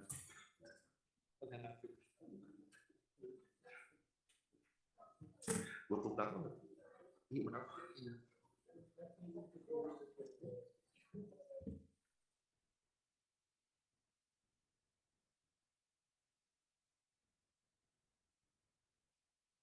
Meron yatang ano, Mr. Chair? Mr. Chair, meron yatang technical problem? Go back. Meron problema yung video ni Honorable Castro? Yes, oo. Meron. Mr. Chair, Ma'am. sige, in the interest of time. Yes, ma'am. Pwede natin ayusin muna at balik na tayo. Yes, oo. Pakita na natin. Pero hindi pa Kasi- hindi pa ako sinasagot no. After siguro nung video na 'yon, sagutin ako Opo. na kahit na yung internal ano nila, nakalagay ba yun sa yung tinatanong ko kanina. Okay. Yung pagmamalay, pag unfairly criticize, i-attack ang person, Opo. natural or juridical. Pag Di pa ako naayos nasa- yung video, balikan namin kayo sa round 2. Thank you very much, Okay, Honorable Castro. thank Pero you, kailangan Sir. kasi pupunta tayo kay Congressman Nograles kasi Okay. marami pa akong magtatanong. Thank you. Pero alam po ninyo, napakabait ni Kong Dan Fernandez. Papahuli na raw siya. Magbibigay daan muna siya kay may papasok po si Congresswoman Kimbo. Yes, Mr. Chair. Housekeeping lang po. Yes. This pertains to the letter of Opo. Pastor Kibuloy, which you read earlier. So, dito po, he mentions that he had not, well, according to him, he had not been an officer of the corporation from the time of the enactment of RA 11422, which was in 2019. And this is the reason for why he says he should be excused from this hearing. However, Mr. Chair, so first of all, based on our records, as of 2021, he was listed as ultimate beneficial owner, and that's based on the document submitted to us. And as we know, ultimate beneficial owner means that he effectively controls a corporation. Of course, he can argue that may technicality, hindi pa rin yun officer, but ngayon pa man, ibig sabihin nun, marami siyang kaalaman being having effective control over the corporation. Number 2, pwede ba natin malaman? So sa ngayon po, ang executive pastor ay si Pastor Acobo, tama ba? Can I answer that, Mr. Chair? Yes. Yes, Mr. Chair. Prior to him, sino po ang executive pastor? Pastor Apollo C. Kibuloy, Mr. Chair. At nagpalit sila noong December 19, 2022, tama Yes, po ba? Mr. Chair. Okay, so in which case, si Pastor Kibuloy ay executive pastor up to December 19, 2022. Tama po? Yes, Mr. Chair. Yes, in which case, Mr. Chair, ibig sabihin nun, parang mini-mislead yata tayo ng sulat na to. Kasi even after the enactment of the franchise agreement, siya pa rin po ay officer ng corporation, Mr. being Chair? the executive pastor until December 19, 2020. Can I explain to that, Mr. Chair? There is a legal concept with respect to corporation sole. A corporation sole, usually this is a corporation with respect to religious organizations. If you are the chief executive minister, you're holding the properties of a church as a trustee of the church. The real owner of the church is actually the members of the church. In fact, that is based on section 108 of the revised corporation code, Mr. Chair. So that is corporation code, corporation sole, different from one-person corporation or an ordinary corporation. Mr. Chair, hindi naman po ito korte. Opo, yes, Purpose Attorney, naman po ng hearing. Attorney Tolentino, ang tanong ho niya is, I mean, wag ho tayo kasi we're talking about sole corporation, wag ho tayo umikot-ikot masyado sa officers. We're talking of UBO, ultimate beneficial Owner owner. who has effective And control over the yes, corporation. that is the question of the honorable, Yes, in which case, Mr. Chair, honorable Stella. which means that he has sufficient information and Opo. therefore may kakayahan po siya to shed light on the matter Anong pag at hand. UBO So, kayo, in which alam niyo na. case, Mr. Chair, sa akin lang po is we must insist that that he appears before us. You know Sa why? ilan po, Mr. Alam Chair? po ninyo, Attorney, ganyan. In the letter kasi, sabi niya, nung nilaligyan yung franchise niya noong December 19, 2019, hindi na raw siya officer. Yun ang sulat. Ang tanong niya, he may not be an officer, but he is still the UBO. He was never an officer of SMNI. Correct. No, but nakalagay nga ron. Pero now, he is still the UBO. So he's invited being the UBO. So in the next hearings, we will now, I mean, the records that you have submitted to the committee shows that he is and was the UBO until 2022 before the Can I explain it? so hindi po siya mali, hindi ho tugma dun sa sulat ho na binigay niya. Yun ang point of the council ni Congresswoman Stella Kimbo. Hindi po siya tumutugma because importante ho dito, sino po talaga may-ari nito. We're looking at the ultimate beneficial owner. No? I think, Mr. Chair, the best person to answer is the lawyer of Pastor Kibuloy. Who He's is? here, Mr. Chair. Oh, now you're not anymore the lawyer. You are the I'm lawyer. the lawyer of SMNI, Mr. Chair, not Okay. the lawyer of Pastor Kibuloy. Is she here? Yes, she is. Ma'am, Mr. please state your name. Good Yes. afternoon to our esteemed members, to Yes. our chairman and esteemed members Yes, of the Committee yes. on Leadership Practices. I am Attorney Antoinette Principe. I am the counsel and representative of Pastor Kiboloy, and I was tasked specifically to furnish this honorable committee with that letter that you have read a while ago, Your Honor. Okay. So my questions, before that, were you present in the previous hearings? No, Your Honor, because my engagement is only for today's hearing. Okay, maybe we ask you to please rise. So I ask the Comsec to administer the oath. Please raise your right hand. Do you swear to tell the truth, the whole truth, and nothing but the truth before this congressional inquiry so help you God? Thank you. Okay, so thank you very much for serving the letter, which now has opened another set of questions. And the position of the Honorable Kimbo is that there's an inconsistency of the content of the letter and now the documents that you've submitted before this committee, especially the GIS of 2022 and 2023. She's now going into, there's a comparison. Can you Yes, please reply? Is it inconsistent or not? Your Honor, I'm afraid I'm not able to answer that question intelligently because when I had a meeting with Pastor Kiboloy last December 8th, we only had a very brief discussion. He received the letter which came from this committee on the evening of December 7, and we had a very short meeting on December 8th. And inasmuch as it was a very long weekend holiday, he does not have the documents. He has no access to such documents, so we cannot answer that intelligently, Your Honor. Mr. Chairman, Mr. Chairman. My question is, Honorable Paduano, who can answer the question? I mean, if the lawyers of SMNI cannot answer, and you cannot answer, then who will now answer the questions raised by the Honorable Kimbo? Mr. Chairman. Attorney Tolentino. I think, Mr. Chair, if the committee will allow, can we ask the SEC, Mr. Chair, to explain what is that corporation sole all about? Mr. Wait, Chairman, no. Mr. There's That's not the something matter else. being discussed. Mr. Yes, Chairman. wait. The Honorable Paduano, the Honorable Kimbo, are you going to give way to the Honorable Paduano? Yes. Because she has the floor. The Honorable Paduano. Thank you, Mr. Chairman. Mr. Chairman, the lawyer, Pastor Kibuloy is present. But yung trabaho nila is to just submit to us the letter of to the invitation of this committee. And I think sinabi niya wala siyang knowledge. And the letter of Pastor Kibuloy, it's up to the committee if we will accept or not. Diba? And we cannot question the details from the lawyer because in the first place, sagot niya, hindi niya may detalye, hindi niya lamang detalye. So, Mr. Chairman, it's up to the committee, to the chair, to decide whether in the next hearing we still invite Pastor Kibuloy. Yes, Because it's up to us to decide. Okay, thank you very much. We will decide on that later. Thank you very much, Honorable Paduano.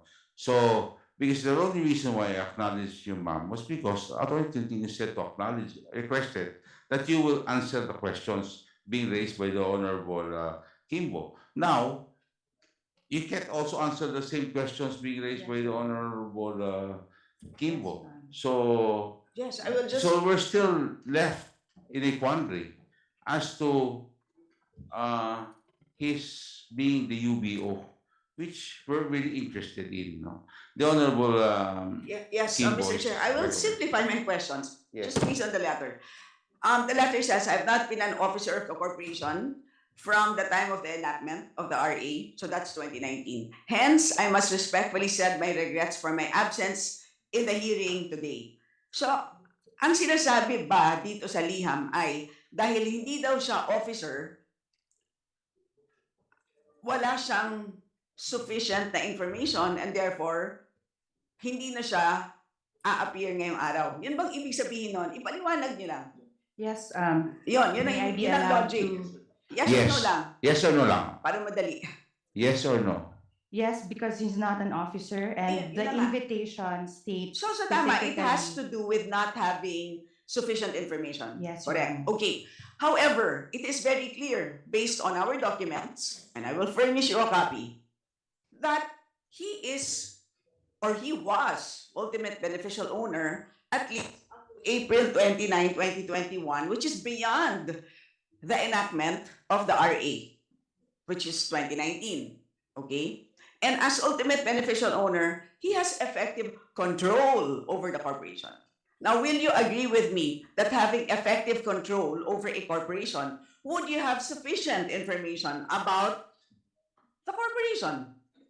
With due respect to the chair. Yes or no only. If With you have due respect- effective control over a corporation, any corporation, if person X has effective control over corporation Y, does person X have sufficient information about corporation Y?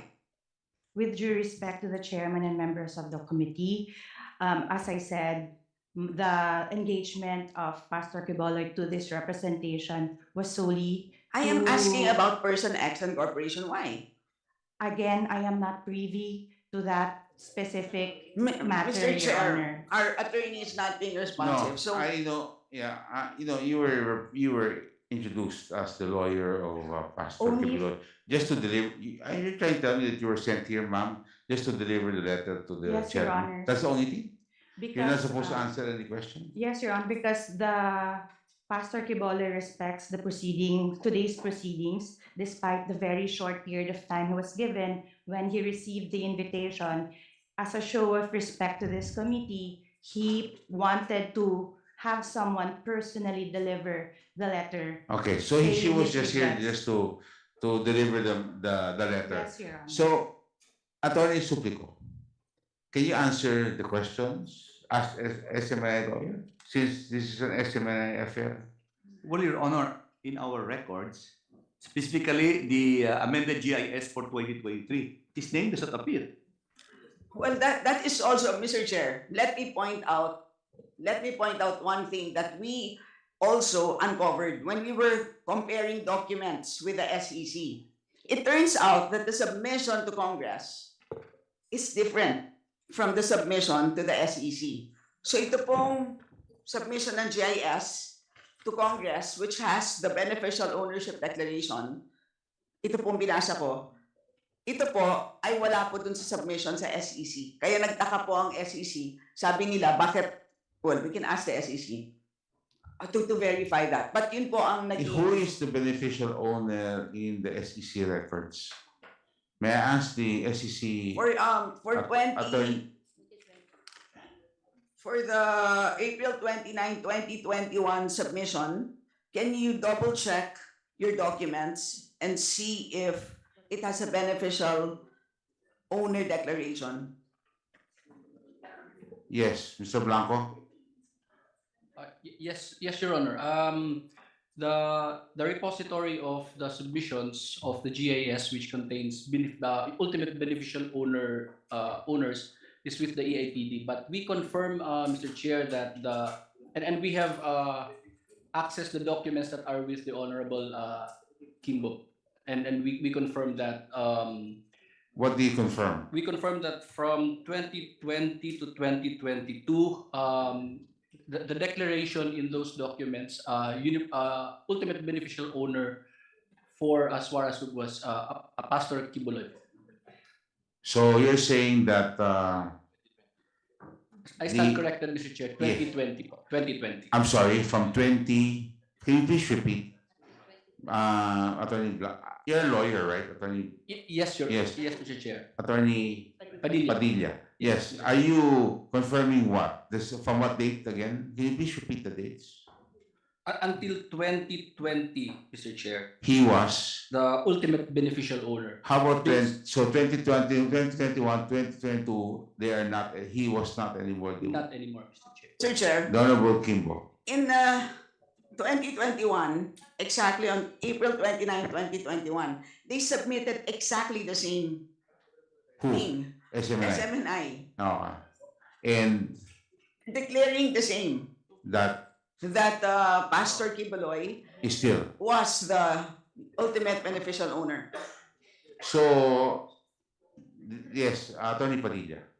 So it would appear, Mr. Chair, that the Honorable Kimbo is correct that we have different documents. So that's what I was saying earlier. So now there's that confirmation that the document submitted before the SEC is different from the document submitted before this honorable committee for the information of SMNI. I don't think that's something that can be refuted anymore unless you will say that you had I mean, what can you say? Maybe, Mr. Chair, may pagkakamali sa pag-file sa House of Congress. But based on our record, Mr. Chair, in only 2020... These are notarized documents, attorney. Yes, maybe... So we will call now the notary public. We will go there. Baka umabot tayo ng New Year dito, attorney. But based on our record, Mr. Chair, Pastor Apollo Kibuloy is the beneficial owner only in 2020 because he is the trustee of a corporation soul, the executive pastor of the Kingdom of Jesus Christ. Correct. Because per description of the SEC, Mr. Chair, letter B, D, and I, Mr. Chair, only natural person should be included in the beneficiary.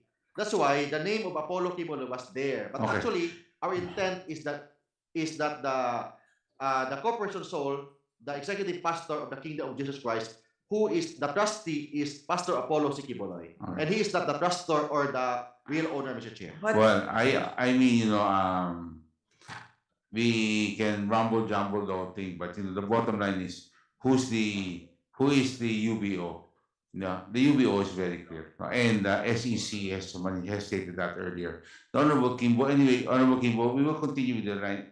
Are you willing to give in already? Do you still have a question? No, I'm just saying that these are notarized documents. Yes. And so the April 29, 2021 notarized GIS clearly states the UBO is Pastor And that Kibuloy. there's a And my bottom line, Mr. Chair, is simply that let's, taking away all of these legalistic Mr. Chair, concepts. All bottom line lang naman is that meron naman siyang sufficienteng kaalaman. Ang gusto lang naman talaga natin is to shed light on the matter. Yun lang po, Mr. Chair. I just would like to ask a question. Ano lang kasimple. Ano lang diretso lang ang sagot, attorney. Yes, Mr. Chair. Iba yung sinabi niyo sa SEC. Iba ang sinabi niyo sa committee. Ano po totoo doon? Yung totoo po, yung sa SEC po. So fake ho yun nandito. Hindi man fake po. Maybe nagkamali yung nag-file po. Hindi totoo. Maraming salamat po. Thank you. Doon lang po tayo, ha? Another Salamat Chair, po. can I Thank you. explain? Okay. But nonetheless, 2020 is still beyond 2019, Yes. which is the enactment. I know what, maski paano ho natin i-justify yan, iba pa rin po yung sinasabi po sa sulat, iba rin po yung ano, yun ang punto ho ni the Honorable Kimbo. But we will go back to that, ha?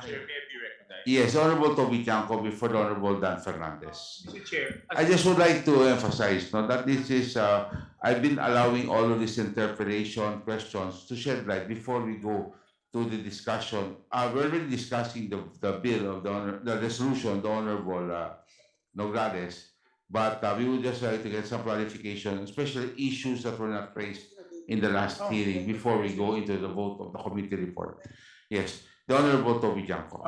Mr. Chair, it's not as simple as sinasabi po ni Attorney Tolentino na nagkamali because these are both sworn statements. Correct. So meron isa doon na nagsinungaling. Correct. It's very simple. We cannot take it as na nagkamali. Correct. So I just want to manifest that. Thank you very much, Honorable Toby Tiangco. Mr. Chair, Yes. Mr. Chair, can I just manifest something Wait, as well? can we ladies first? The Honorable Kimbo. I move that we invite the Pastor Apollo Kibaloy. We will. Next year. We will re-invite. Yes. Okay, thank you. The Honorable JJ Suarez, the Honorable Dan Fernandez. Yes, Mr. Chair, I just want to share the sentiments of Congressman Chang regarding this revelation. Hindi po pwede na iba yung sinasabit nyo sa SEC tapos iba yung sinasabit nyo dito sa Congress.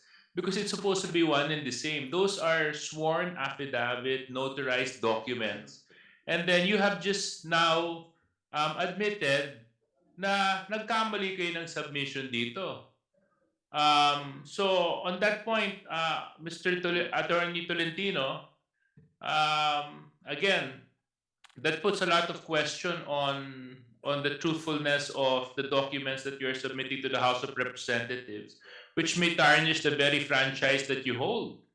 Kasi ito po ang pinagbabasihan namin. Tapos when we discovered recently with SEC that you have just confirmed these two documents are actually different. Mr. Chair, can I see the document, Mr. Chair? Okay. Can we check the document? Yes, we will be. Can you please, Comsec, you're directed to give a copy to Attorney Tolentino. Now we recognize from Laguna the Honorable Dan Fernandez. Thank you so much, Mr. Chairman. Finally. Mr. Chairman, I was asking for, in the last hearing, we asked Attorney Tolentino about the documents pertaining to the 2022 service. Quiet mo ba? Service contract, invoices. Silence is requested. The Honorable Dan Fernandez is speaking. Yeah, Yes. and all of the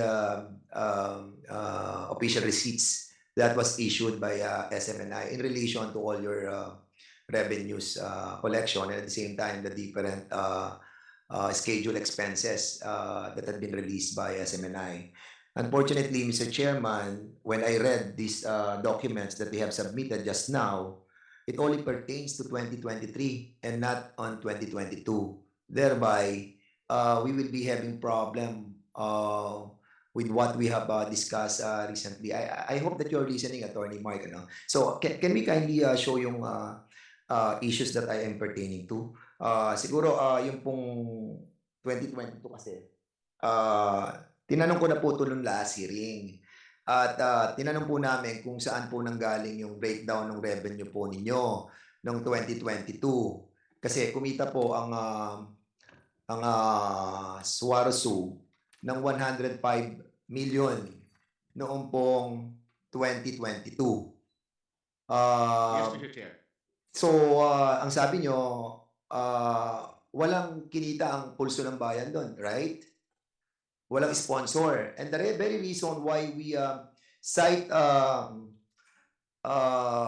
Mrs. Badoy for lying is based on these revenues. And if we're going to move for a furlough, no, and not seeing in these documents those she mentioned in the last hearing pertaining to all those advertisers, we will be constrained to put her in the detention. Kasi nga, talaga nagsisinungaling siya. Dahil dito sa sinabmit nyo, I haven't seen Attorney Mark Tolentino. Wala akong nakita dito pertaining to the subject advertisers that she mentioned in the last hearing.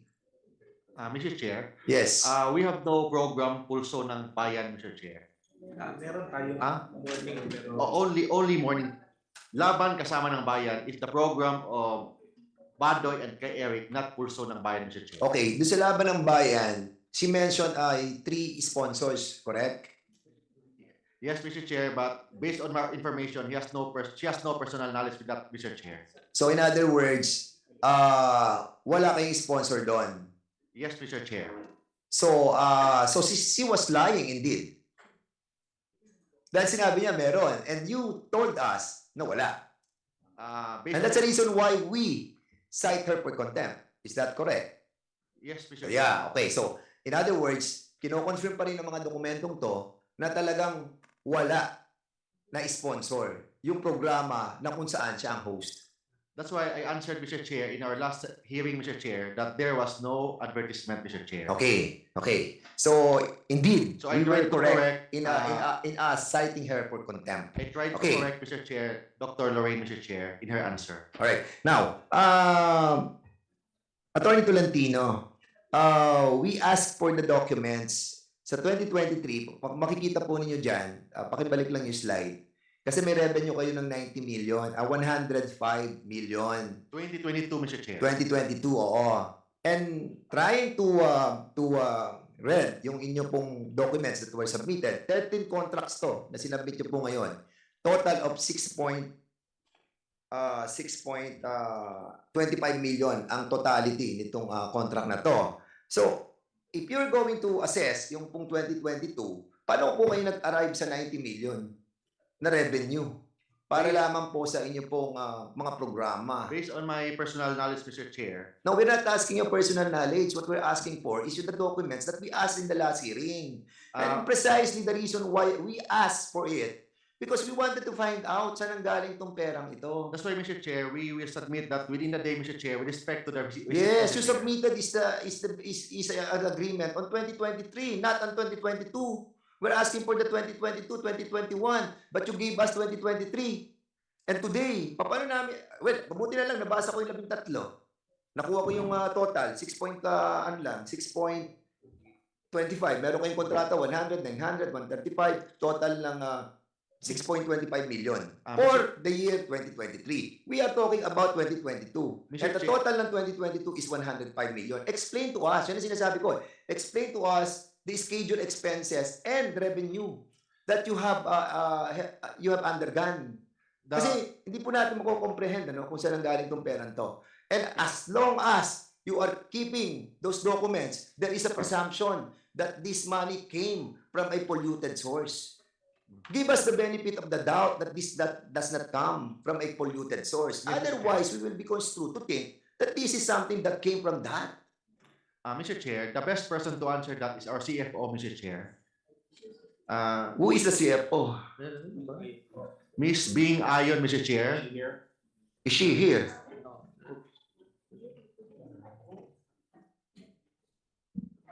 Miss Bing, andito po kayo. Please reply. Andito po siya. Kayo din po? Mr. Chair, unfortunately, she tested positive for COVID yesterday. Mr. Chairman, and there was a letter. So, okay. It seems that you are evading this kind of questioning regarding the source of your revenue. And we really don't want to mention words that is so hurtful. Dahil kung titingnan mo to, at bibigyan nyo kami ng agreement like this, 13 agreements na hindi nagmamatch doon sa 90 million o sa 105 million per se, it's hard for us to analyze. Di ba? And even the BIR, they are basing your taxable amount based on your audited financial statement. They are not basing on the detailed Kasi detalye ang hinihingi namin, but you're not giving us the detail. And we cannot really compute even your salaries. Yung production ng, tignan niyo yung program and production expenses nyo ng 2022, nag-jump siya ng 15 million. Explain to us. Saan nagpunta yung saan nyo ginamit yung perang yan from 1.3? Suddenly, nag-jump kayo ng 15 million. Mr. Chair, I just received with me, Mr. Chair, Yes. the Suarezug Media Corporation's sales journal, Mr. Chair. Can I submit this to the Honorable Committee, Mr. Chair? O yan, kaya nga, the same thing, isasabit nyo ngayon. Paano ko naman mababasa yan? Hindi na ako magtatanong. So, anyway, isubmit nyo na rin po sa amin. So, magiging basis na rin po namin yan. And can we ask the BIR? Andito naman po ang BIR, yung RD79, please. Hindi, wala nga raw yung CFO nila eh. Okay. We have invited the CFO Although in the last CFO hearing. The was, CFO is not here. Attorney, I mentioned the CFO last hearing. The records and the She video is were willing there. to come here, Mr. Chair, but She's sick. we received a... Okay, we have her medical certificate. Please I submit have to the it. committee. Thank you. Hindi, we asked na lang Okay. the chairman, yung presidente. Sino ba presidente? Probably may knowledge Presidente, po sila. kaya niyo pong sagutin yung tanong. Sige, Sir, sir. Mr. Rosete, sagutin niyo po yung tanong ni Congressman Dan Fernandez. Sir, tanong lang po namin muna doon sa 105 million. From 2021, 45, tapos suddenly nag-jump kayo ng 105 million. Ano po yung mga sponsor that you got for the programs that you have produced? Ano po yung malalaking mga sponsor that you have contracted with? Okay.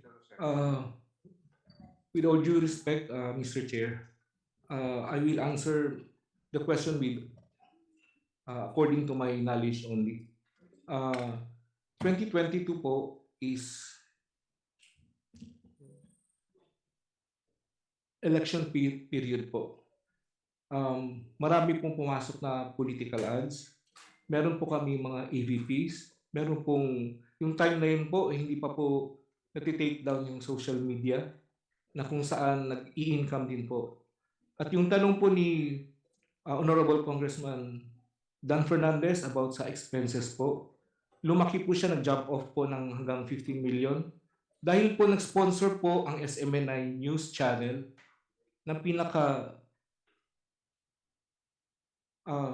pinakamagandang debate sa buong Pilipinas. 4 po yun na debates. Wala po yung bayad sa lahat ng pumasok doon. Mahal po ang Okada. So doon po napunta ang mga expenses. Hanggang doon lang po ang alam ko po na mga Mr. Chair. Okay, salamat po. How about the commission? Kasi meron akong nakita rito, 2.6 million na yung commission. Parang, hindi ko alam ano ba itong commission na to.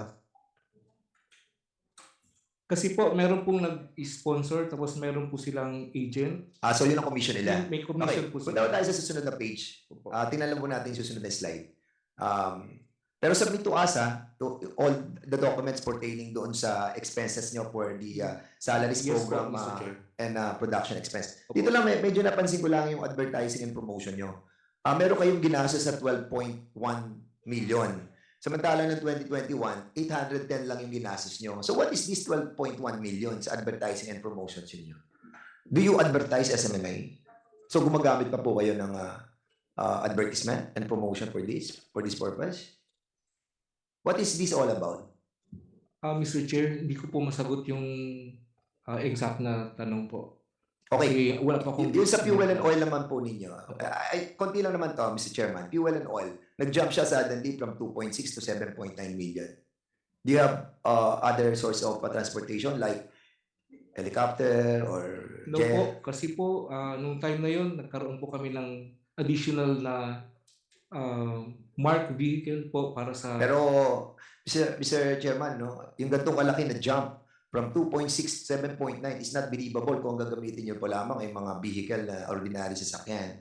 That is not possible with this, no? Well, I'm just saying, ano? So submit us to us as well yung mga lahat po ng receipt. Well, actually, job yan ng BIR. I think the BIR should issue a letter of authority to start the investigation on submit of getting all these documents. Huh? Wala BIR? Again? We asked them twice, right? No, this is the first time we invited. At once, okay. So, sir, yun lang po, ano, pagdating po dito sa, ano, pagdating po sa,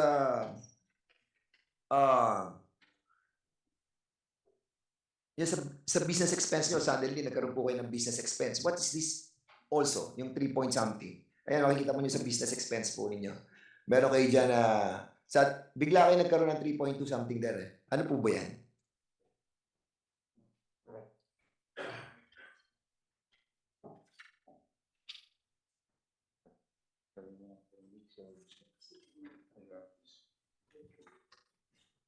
Sorry, Mr. Chair, talagang hindi ko po alam yung oh. All right. I think, Mr. Chair, the problem is the submission of all these documents. Ano? So we will be asking na lang po siguro to ask the BIR para at least masimpina lahat ng mga documents. If we are having a hard time for the SMNI to submit to us all these documents, I think it's incumbent upon the authority that was given to BIR to issue a law, no? Para sa ganun po makita po natin yung mga documents na to. I don't know what to do with this, Mr. Chairman. We're having a hard time trying to figure it out. Kung paano po namin may babalansi po yung mga revenues nyo and mga expenses ninyo. But there will always be a presumption, no, that this money is being used in here are coming from a different kind of sources. So, debunk us. I-debunk nyo po kami para at least we will be thinking that this money came from a source that is good, not a bad source. Kasi nga, yun ang magiging presumption po namin dito eh. Hanggang hindi nyo po ipinakikita sa amin itong lahat ng ito, hindi po natin malalaman kung saan yung revenue nyo sa kaya expenses nyo. Am I right, attorney? Yes, Mr. Chair. Yan. So, one more thing, ano, Mr. Chairman, no? Yung bang PIBUS po na Capital Holdings Incorporated, kasi what is the primary purpose of this holding company? Sino PIBUS? Sige. Okay. Second round? Gagalit na si Migs. Okay. Okay, so with the indulgence of my colleagues here, siguro i-reserve ko na lang po yung katanungan sa susunod na lang po at nagsalita na si Chairman and with respect to our sponsor na resolution. So I'll be heading to the next line of questioning in the next round. Maraming po salamat, Mr. Chair. Thank you very much. Again, sana po may submit na po finally sa atin. No? We're giving them another week para isubmit po lahat yung document. Thank you very much. Ha? Okay. We will be calling you again. The next speaker, the Honorable Ramon Gutierrez. Thank you, Mr. Chair. Mr. Chair, my line of questioning in relation to this House reso filed by Congresswoman Nograles would have supposedly revolved around Mr. Celis and Ms. Badoy, but understandably, they're not here given the other matters that they have to attend to. So, Mr. Chair, in that case, I guess I have to make do if we may ask is Attorney Tolentino still serving as counsel for them today? Yes, Mr. Chair, together with Attorney Rolex Suplico. Okay, thank you. Mr. Chair, I'd like to ask the lead convener, si Attorney Domingo of MAD, if they could quickly just give us a rundown of the pending cases. I believe this was touched upon last time, but just to refresh our memories, maybe know, Mr. Chair, if there are pending cases of fake news, red tagging, libel against Mr. Celis and si Ms. Badoy. Thank you, Congressman. I was not actually recognized by the ComSec when she mentioned the resource persons. So, our apologies. Am I recognized right now? Yes, please. Yes, you are.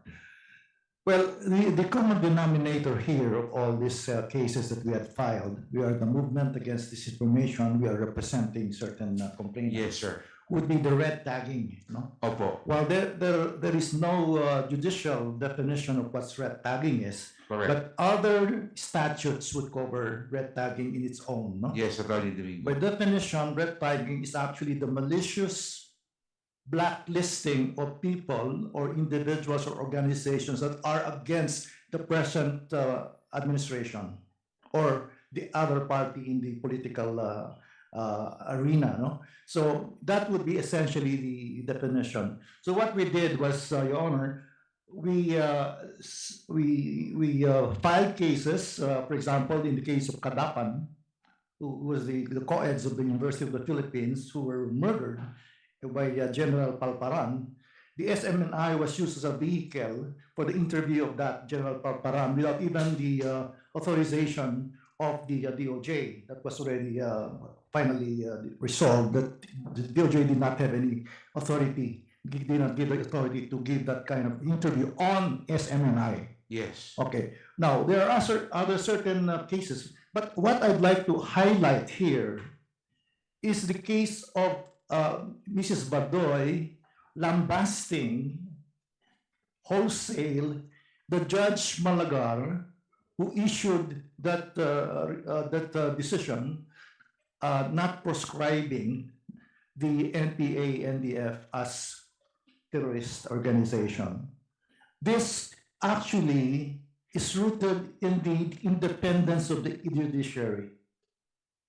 If you red tag the judge who is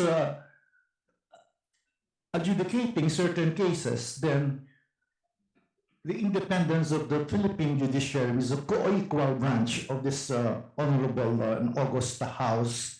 That would be the height of the impingement of the freedom of expression, even assuming that there is no red tagging as mentioned.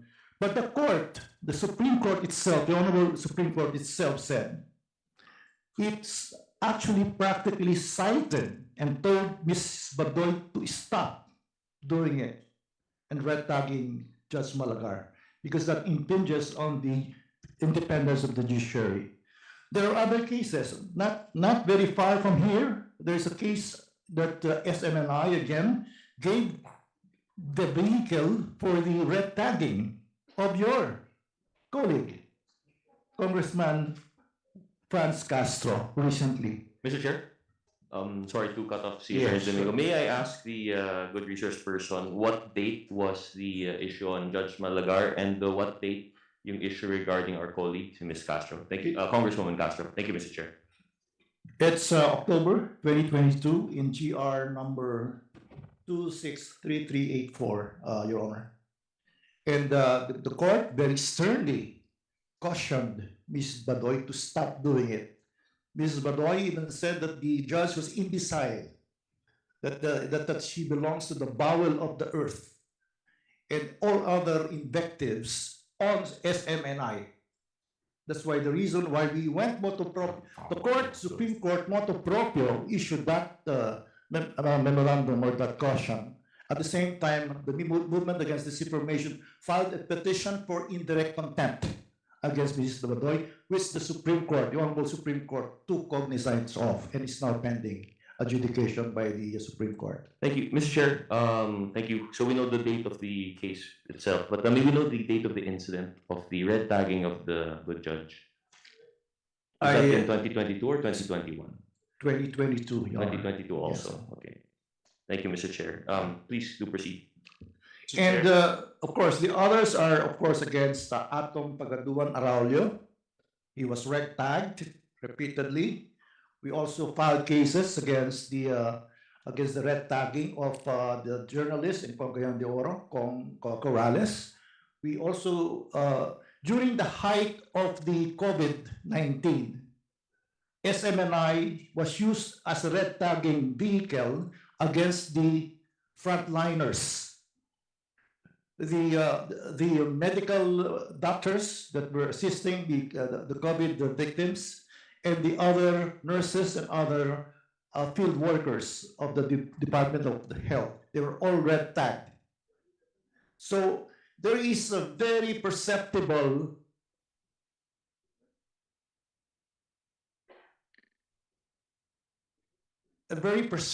trend that SFNI is being used as a vehicle for red tagging and what had been termed by the Honorable Congressman Kimbo as a systematic vilification of certain people that are against what they are trying to advocate on SMNI. So in other words, what I'm trying to say, Your Honor, Congressman Gutierrez, is that we are simply documenting and putting on record these various cases to highlight the fact that the Honorable House Committee on Franchise should take into this matter. Thank you very Pursuant much. to Okay. Section 21 of Rule 6 of the Constitution on this investigation power of the House Committee. Thank you, Attorney Domingo, Mr. Chair. media law professor. Mr. Chair, if Congressman Gutierrez would allow. Gladly, Mr. Chair. Yeah, the Honorable Toby. Yes, because this case was yung sa Supreme Court po, ano pong petsa po nun? October po yan, Congressman. Ano po? October po. 2020. 2022, right. Mr. Chair, last Yes. week sabi po nila meron silang ethics committee or ano ba yung sabi nila doon na nag-imbestiga ng grievance committee. Supreme Court na po ang nagsalita, di ba po? Na Yes. sinabing hindi ayos yung ginawa. Opo. Ano po kaya ang naging resulta ng investigasyon ng grievance committee tungkol sa bagay na yun, Mr. Chair? SMNI. SMNI. Ito po yung grievance committee na, yes. If we may advance the information, Mr. Chairman. The committee decided to impose sanction against Mr. Celis. Is there a document that will show that a sanction was made? So I'm sorry. But, Kay Ms. Badoy pala yung sinasabi niya. so nagkamali po I was kayo na- referring to Mr. Celis. So, sandali. So, mali ho. So, that is not a, you're striking that, you're requesting that, you're withdrawing that statement. Yes, yes. Thank you very much. Yes, ma'am. Can you answer directly the question, the Honorable Toby Tiangco? Yes, if I may, Mr. Chair. Yes. That time, I remember that the court ordered show cause for Dr. Badoy, and we also called her on the committee, Dr. Marlon, me, and the rest of the board, and she had submitted to the court what is ano pong sagot niya doon sa kanyang show cause, at pinagsabihan din po siya na respetuhin po ang ating Supreme Court, at nakinig naman po. Pero anyway, alam po niyo yung grievance committee na mention ni Honorable Tiangco is very questionable also. Because I raised that issue that when they told me the composition of the grievance is the producer, the executive producer, the associate producer. How can you have a grievance committee? Sila din naman na nagpalabas ng programang yun. Tapos sila how they cannot negate or they cannot go against their talents. Kasi alam naman namin yung negosyo ni Congressman Richard yan, no? Pag ikaw ang producer ng show, ikaw ang executive producer, tapos ikaw rin ang grievance committee, hindi ka pwede. Kasi anong pwede mo sabihin mali? Ikaw ang producer ng show. Di ba you cannot contradict what you just did. Sila na nagkamali Ang nagkakamali din yung production staff din Di ba? So, paano nyo gagawin yung grievance show? Anyway, ibang usapin yan pero I just would like to take note and put it on record again that the grievance committee, I think, is not organized correctly. You cannot have the executive producer of a show, the producer of the show, part of the grievance committee because they are part of the problem and they cannot be part of the solution.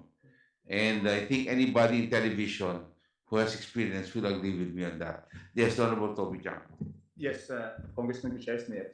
Yes. No, because this is a very serious allegation. Alam nyo, minsan, kahit hindi tayo nag-agree sa desisyon ng korte, we have to respect it. No? Correct. Hindi natin dapat batikusin yan. So, my question is, inimbestigahan ba sila ng network? Nung lumabas yung Supreme Court doon sa admonishment ng Supreme Yes, Court. ma'am. Was there an investigation or not, Ma'am. Chair? Meron po ba? Yes po, Mr. Chair. Anong resulta? Pinatawag po namin si Dr. and she was reprimanded at pinagsabihan po siya na igalang po ang ating korte. Mr. Chair, can we have a copy right now of the reprimand? We will submit within the day, Mr. Chair. In the day, within 10 minutes, Mr. Chair. Can you retrieve it from the office and send it to us? I-viber nyo lang po sa committee secretary. Yes, po. Thank you very much. Thank you, The Congressman Gutierrez. And thank you, General Gutierrez. Thank you, Mr. Chair. Thank you, Congressman Chanco. Mr. Chair, so according to our resource person from MAD, we have quite a few high-profile incidents ng red tagging, fake news. Of course, this is under Ms. Badoy, but we also have the instance now that is being investigated doon kay Mr. Celis. I would like to also include as a high-profile incident of fake news. So, Mr. Chair, one more question that I have for the lead convener of MAD. Mr. Chair, do we have this kind of trend occurring in other media outlets, in other networks? May we recognize your? Please reply. Before that, the chair would like to recognize the presence of our senior deputy speaker, the Honorable Don Gonzales Jr. of the 3rd District of Pampanga, and Honorable Representative of the 1st District of Agusan del Norte, the Honorable Jose Aquino II. And of course, for the 1st District of Surigao del Norte, the Honorable Bingo Matugas. Welcome, sir, to the Mr. committee. Chair. Yes, please reply, Attorney. My apologies for the interruption, but may this representation be granted authority to leave the committee hearing as I have a flight to catch, Your Honor. Well, it appears if you don't have any substantial, your role here is just to deliver a letter Yes, Your to Honor. the committee chairman. Yes, Your Honor. So you're excused. Thank you very Thank you. much, Your Honor. Yes, now proceed. The Honorable, yes. Who has the question? Yes, the Honorable, Mr. Attorney Domingo. I'm not sure the Honorable Your Honor. Thank Yes. you. In answer to the Honorable Gutierrez, there is a very perceptible and perhaps very, very systematic use of SFNI as a vehicle for red tagging and all this vilification campaign. Let's not go far from our house here right now. October 11, SFNI was used in an interview with the former president, threatening gravely your Congressman Franz Castro na papatayin siya. That's why we filed a grave threat case against the former president. Not only that, on November 16, the former president, in the same interview, in the same program, hosted by the SMNI, repeated the grave threat. Okay. Now came the subject matter of the privileged speech of the Honorable Suarez about 1.8 trouble.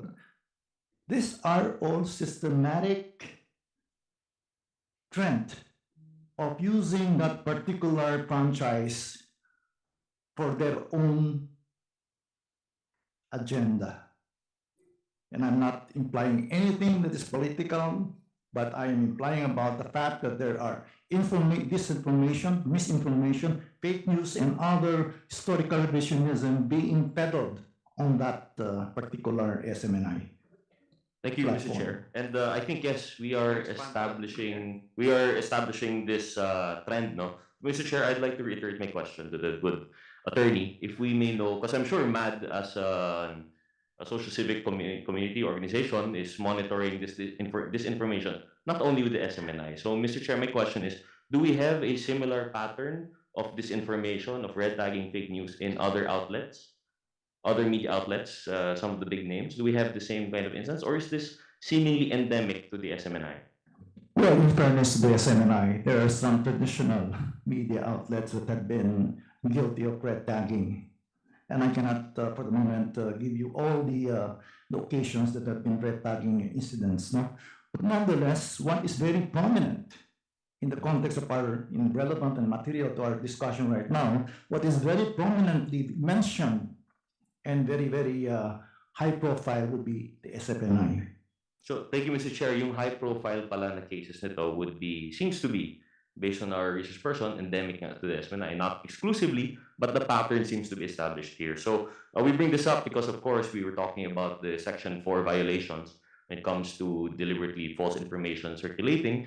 Of course, these are not, open and shut cases, But this tends to give us a pattern that we can look into, and this tends to establish it. So, Mr. Chair, Ms. Badoy is not here, but I would like to ask the attorney, perhaps, if he would be familiar with how long Ms. Badoy was with the USEC of PCOO.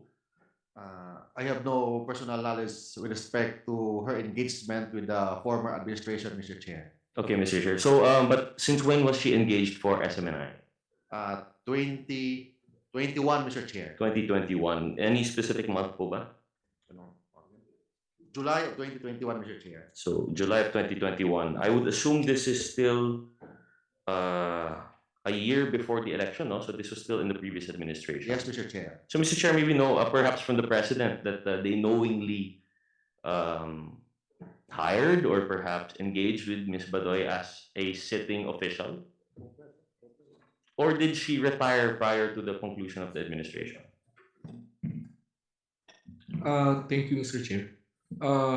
Yusek Lorraine Badoy has program in SMNI, Laban Kasamang Bayan, during the time that she was still the USEC in the PCO spokesperson and a member of the NTF-ELCA. Thank you, Mr. Chair. So there was an overlap po, no? Yes po. We see a clear transition from Ms. Badoy being a USEC on a program of SMNI and now still being on SMNI but as a private person. Mr. Chair, does SMNI have any means of determining which statements she's making as an official and which statements she's making as a private person? Because I understand, Mr. Chair, the substance usually of the of her program would tend to revolve around this sort of systemic kind of information, as mentioned by the lead convener of MAD. So, Mr. Chair, we'd like to know if where does her official function end and the private person begin? Can I defer the question to her lawyer? Mr. Chair, I'd prefer to find out. No, I'm asking about SMNI's practice. How do you determine the separate liability? Actually, the broadcast has two kinds of broadcast. There's a live and there's a recorded. So we cannot, if there is live, of course we cannot stop her from talking. Mr. Chair, but I believe that's actually a provision of your franchise, that it is a responsibility that you have to stop any broadcast. I mean, we cannot say we cannot tell her what to say, what not to say, because she's on live. But surely, Mr. Chair, you tell her to speak as a private person. Or are you admitting here today that you were giving this airtime in an official capacity to the government of the Republic of the Philippines? No. So private nga po yun. Yes po. So, Mr. Chair, we have established now, because it was quite confusing during the last hearing, that she would cite government documents, especially if I recall, regarding Chairman Benny Abante. She cited that I have basis to say all of these things because we have in this intelligence cluster, this and that. But Mr. Chair, it's admitted now by SMNI that it is in her capacity as private person. So I think something that we should consider is that this information that is spreading by virtue of their failure to segregate when is she acting in an official capacity and when is she acting in a private capacity. Because of that commixture, we tend to have this information citing certain sources which aren't supposed to be relevant to their private capacity. So these are some of the things we're seeing now, Mr. Chair. So, Mr. Chair, one more question. Fortunately, I'm not so versed in the world of television, but can you explain to us yung difference po as Ms. Badoy as talent and Ms. Badoy as the co-producer? Mr. President of the SMNI. I would like to defer the question to our consultant. Yes. If I may, Mr. Chairman. Wait. Sir, you're acting as what? I'm acting as the consultant for broadcast operations now. You are a consultant. So anything that you say here, you are authorizing, Mr. President. Yes, Your Honor. Klaro po tayo dyan, ha? Mamaya sabihin yun, may disclaimer na naman kayo dun sa consultant, ha? Okay, na hindi yan official position nyo. Sir. Mr. Chair? Okay po. Yes. Mr. Chair, just very quickly, so you just want to confirm, as a consultant, who are you referring to? The one who volunteered to answer just now. Si Mr. Sancho pa? Jay Mr. Sonsa. Mr. Sonsa. Hindi Mr. mo Chair, ba napapanood yan? Sa perhaps tele- not my time, Mr. Chair. Okay. Sorry. Okay. Okay. Apologies if I should have known. Okay. But Mr. Chair, maybe ask si Mr. Sonsa, maybe confirm that Mr. Sonsa, as consultant, has capacity to make management and executive decisions within the SMNI. Yes, a question. Mr. President, do you have that? Do you substantiate that statement? Na may kapangyarihan po siya kasi ang opinion ho niya importante kung sasangayunan nyo. Yes, Mr. Chair. Bibigyan namin importansya yan. O, Yes, sige Mr. po. Chair. Okay. Yes. Thank Yes you, Mr. daw. Chair. Yes, Mr. Sonsa. Please reply. Para lang po malinaw sa takbo ng industriya. Ang status ni Ms. Badoy and Mr. Celis sa SMNI ay co-production. Yun ang pagkaka-relay sa akin. Ngayon, Sandali lang po. Pakiklaro po tayo. Yung pagka-relay sa akin, kinasiguraduhin mo natin kasi hindi mo natin pwede. Mr. President, ito ba talagang co-production? Yes, Mr. Chair. Co-production, okay. Mr. Sonsa, co-production, okay. So co-production, marami ko kasi klase ng co-production. Co-production ng gasto sa pagpuproduce ng show, co-production ng hatian sa benta, co-production na ang hawak lang ng network ay yung technical component plus the airtime at yung hawak ng co-producer ay yung content provision. Okay. From itong sa kaso nila Mr. Celis at ni Ms. Badoy, ang responsibilidad ng SMNI yung TOC, Technical Operations, at saka yung airtime. Okay.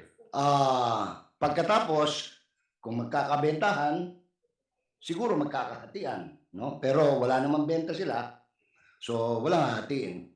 Ngayon, yung content, dahil sa interactive yung concept ng kanilang programa, tuloy-tuloy yung broadcast. Apo. However, kapag ka merong magkakamali sa broadcast, that is the time we will call their attention and if necessary, we impose the sanction. Okay. Okay. Now, doon po sa tanong kanina ni Congressman Toby Chanco, binago na po natin yung grievance committee. Gumawa na po tayo ng editorial board ngayon at saka ng ombudsman sa loob ng SMNI. So halimbawa, meron pong observation, sila ang MAD. Tapos, magsasubmit sila ng complaint. Yan po ay aasikasuhin ng editorial board. Katulad po ng nangyari kay Mr. Celis ngayon na sana ipapaliwanag ko kanina, nung mangyari po yon inimbestigahan. Kaya lang, naudlot yung investigasyon, gawa ng dito mismo, inamin niya na meron po siyang pagkakamali. That is why sanction have to be imposed. And we have now the official sanction which we can provide the committee with what the actions taken by SMNI insofar as Celis is concerned. Which is? Which is suspension. How long? Bigyan nyo lang kami ng kopya, pwede. Can we have a copy, Mr. J. Sonsa? Opo. Mr. Sonsa. Opo. Hindi po ka, ilan taon na ba tumatakbo tong programa ni Eric at saka ni Lorraine? Mga may 2 years na, no? Okay, may tanong po ako. Opo. Kung yan ay co-production at ang oras, ilaw, ang airtime sa inyo, opo. Ang talent sila, ang content, sila, opo. At silang anchor. Co-production co-production. Doon tayo ha. Opo. Kasi tama kayo, marami iba-iba co-production. Question. 2 years na tumatakbo yung programa. Walang kita. Paano po sila? Kasi nga po ganito, yung konsepto nung... Paano sila nakakapagtiis ng 2 taon na wala silang benta pero araw-araw banat sila ng banat? Yung banat po nila, hindi ko masasagot. Okay. Hindi, pag sabi nagtatrabaho po sila, yun po ibig sabihin. Ngayon, doon po sa ano... Nagtatrabaho po sila. Kung titingnan po ninyo yung konsepto ng pagtatayo ng SMNI, talagang para sa bayan. Sagutin na po na, paano po nila nagagawa yun? Yun ang tanong ko. Kasi It does not make sense. Opo. Co-prod. See, co-prod, pero sa kanila oras, pag sinabi co-prod, hati eh. Oras sa kanila, ilaw, lahat sa inyo, technical, sila talento at saka content. Yun lang. Opo. Okay? Kasi doon naman kayo nagkatago doon sa waiver eh. Alam ko naman kung sa kayo doon pupunta. Pero sige, doon mo dahil sa issue ng co-prod. Na pinapalabas yung co-prod to, ergo, hindi namin sagutin kung ano sasabihin nila. Kasi co-prod eh. Nagkatago kayo. Hindi nyo tinawag black timer, hindi nyo tinawag iba. Ang sinabi nyo, co-prod. Okay. Benta, hati. 2 years, walang benta. Sila po, wala po. Wala po, in short, wala sang income. Opo. Hindi po kaya pinapaswendohan ng SMNI sila. Kaya nabubuhay sila mas walang revenue. Sweldo, wala akong alam ng sweldo. Hindi. Kung honorario... SMNI, can you please answer? Mr. Sweldo ba Chair. siya sa inyo, hindi? Mr. Chair, point of clarification. Yes. Yes. The Honorable, yes. Before that, the Honorable Gomez was wanted to be acknowledged. But before that, sumisweldo ba o hindi? Attorney, sagot mo na. Talent fee, Mr. Chair. Meron. Talent fee, not Okay. sweldo. $100,000. Yes, Mr. Chair. Yung sabi sa inyo. Per our co-production agreement, and the copy of the co-production agreement is already with the committee, Mr. Chair. Okay, the Honorable Gomez and the Honorable J.J. Suarez. Mr. Chair, would it be possible that the President answer your questions? Okay. Kasi siya yung talaga na dapat nakaka-oversee ng lahat ng operations ng network. Hindi mo naman tinatapon sa consultant mo lang yun. Consultant, binibigyan ka na ng tip o ng pwede mong gawin. But, if your day-to-day operations, it should be the President who should answer you. Yeah, he's the responsible person of that network. Thank you very much, the Honorable Gomez. The Honorable J.J. Suarez. Yes, thank you very much, Mr. Chair. Actually, I do share the sentiments of Representative Gomez regarding the who should be the one to answer. With respect lang dito kay Mr. Sonsa, sir, you mentioned earlier that you're serving as consultant for SMNI. Yes, sir. Yes. Sir, when did you begin your consultancy with SMNI? Just recently, Mr. Chairman. Just recently. How long? How long ago, sir?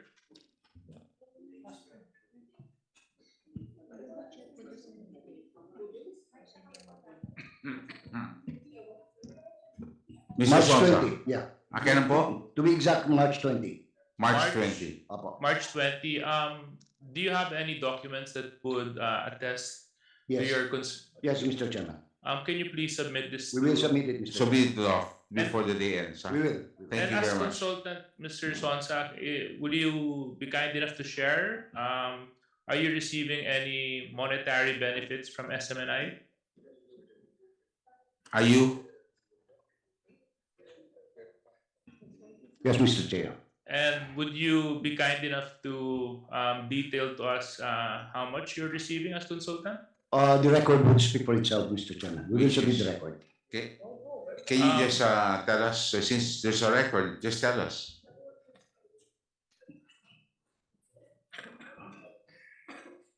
It's a sizable amount, Mr. Chairman. Which is? This is $1 million. How much? $1 million. Per month. Per month. Yes. Thank you very much. So if the documents are there, Mr. Sonsa, can you?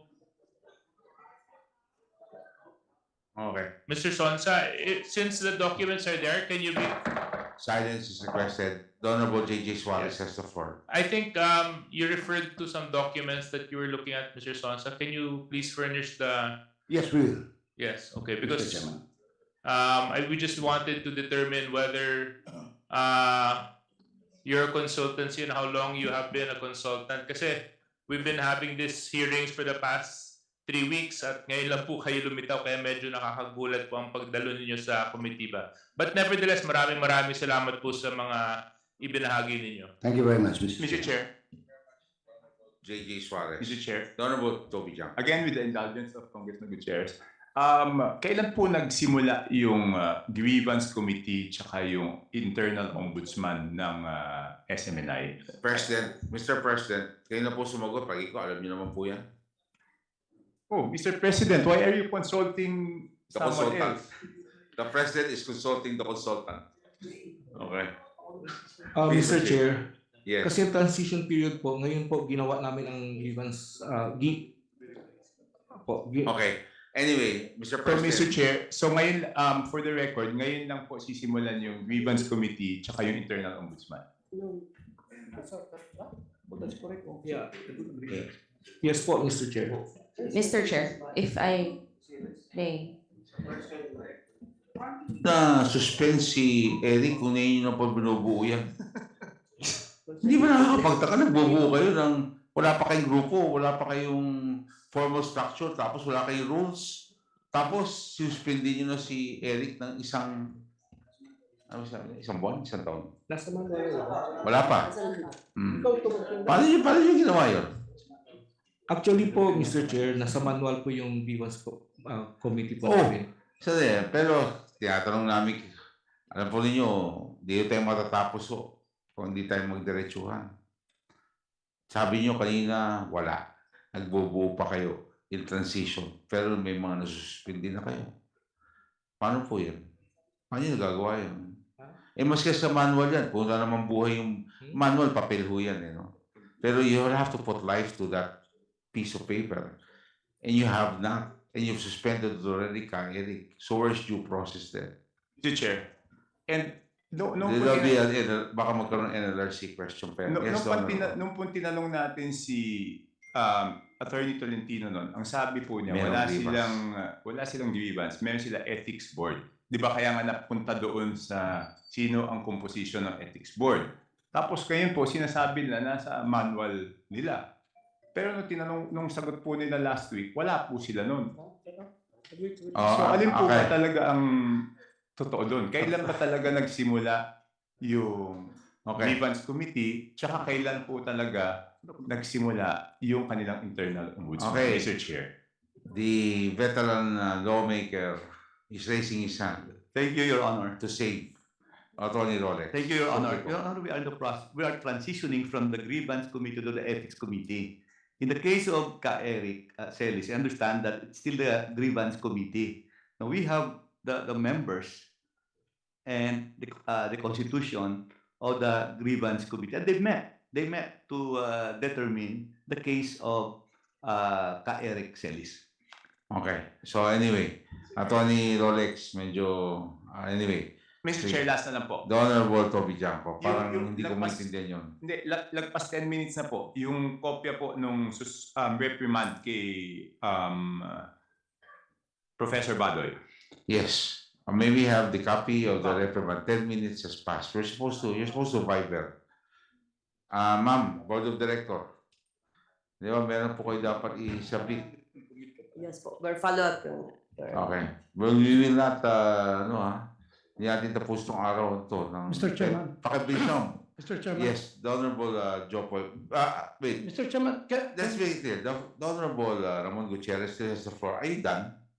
Mr. Chair, not yet, but I could... Because you've given way to everybody, but are you done? Pwede naman, Mr. Chair, my next line of questioning would be picking up from a previous question. So okay lang naman, Mr. Chair. I defer to the good... Yes, because we will have ready to go for the vote of the resolution. That's why I'm just allowing all of this discussion for clarity, so that we will be clear as to how the members will vote in today's hearing for the committee report. Though this has been approved, we're just talking the committee report here.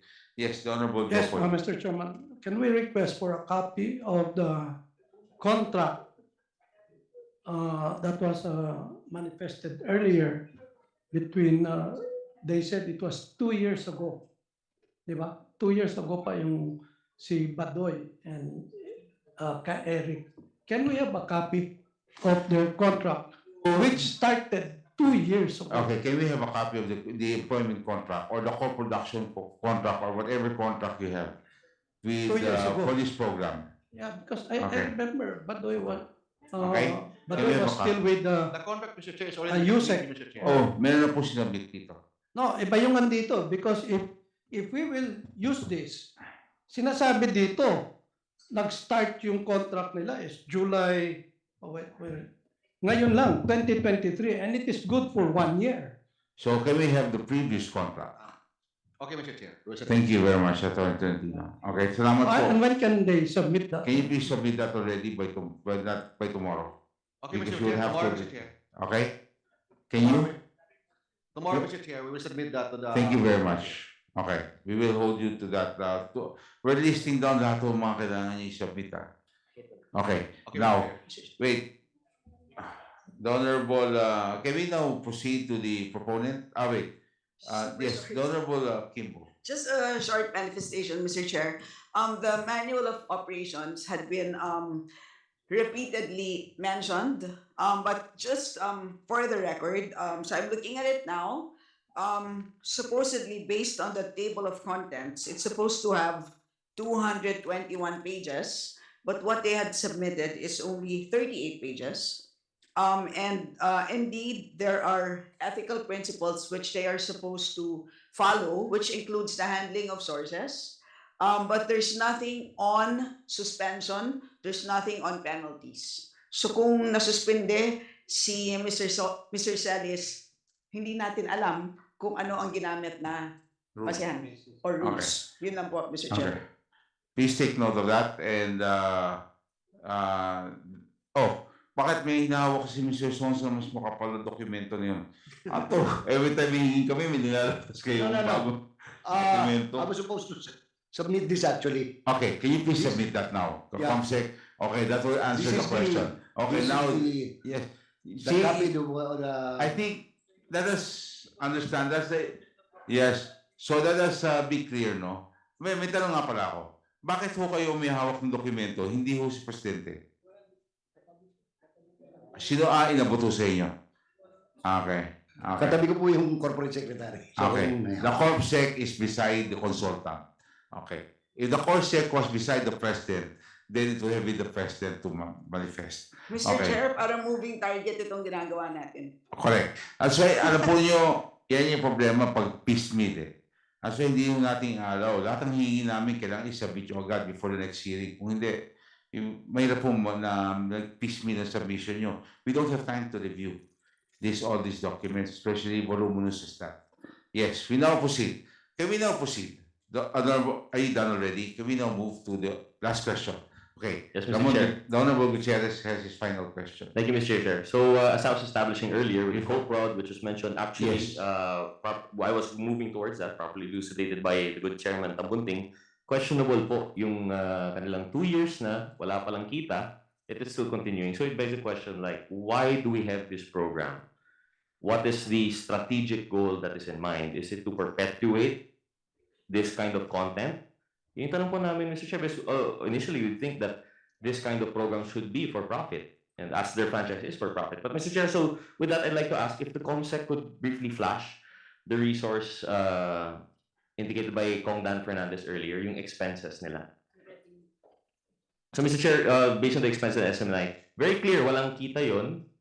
And they said that with the CoProd, they are sponsoring the expenses of that program and talent fee po yung binibigay kay Ms. Badoy. Bakit po blanco yung talent fee natin dito?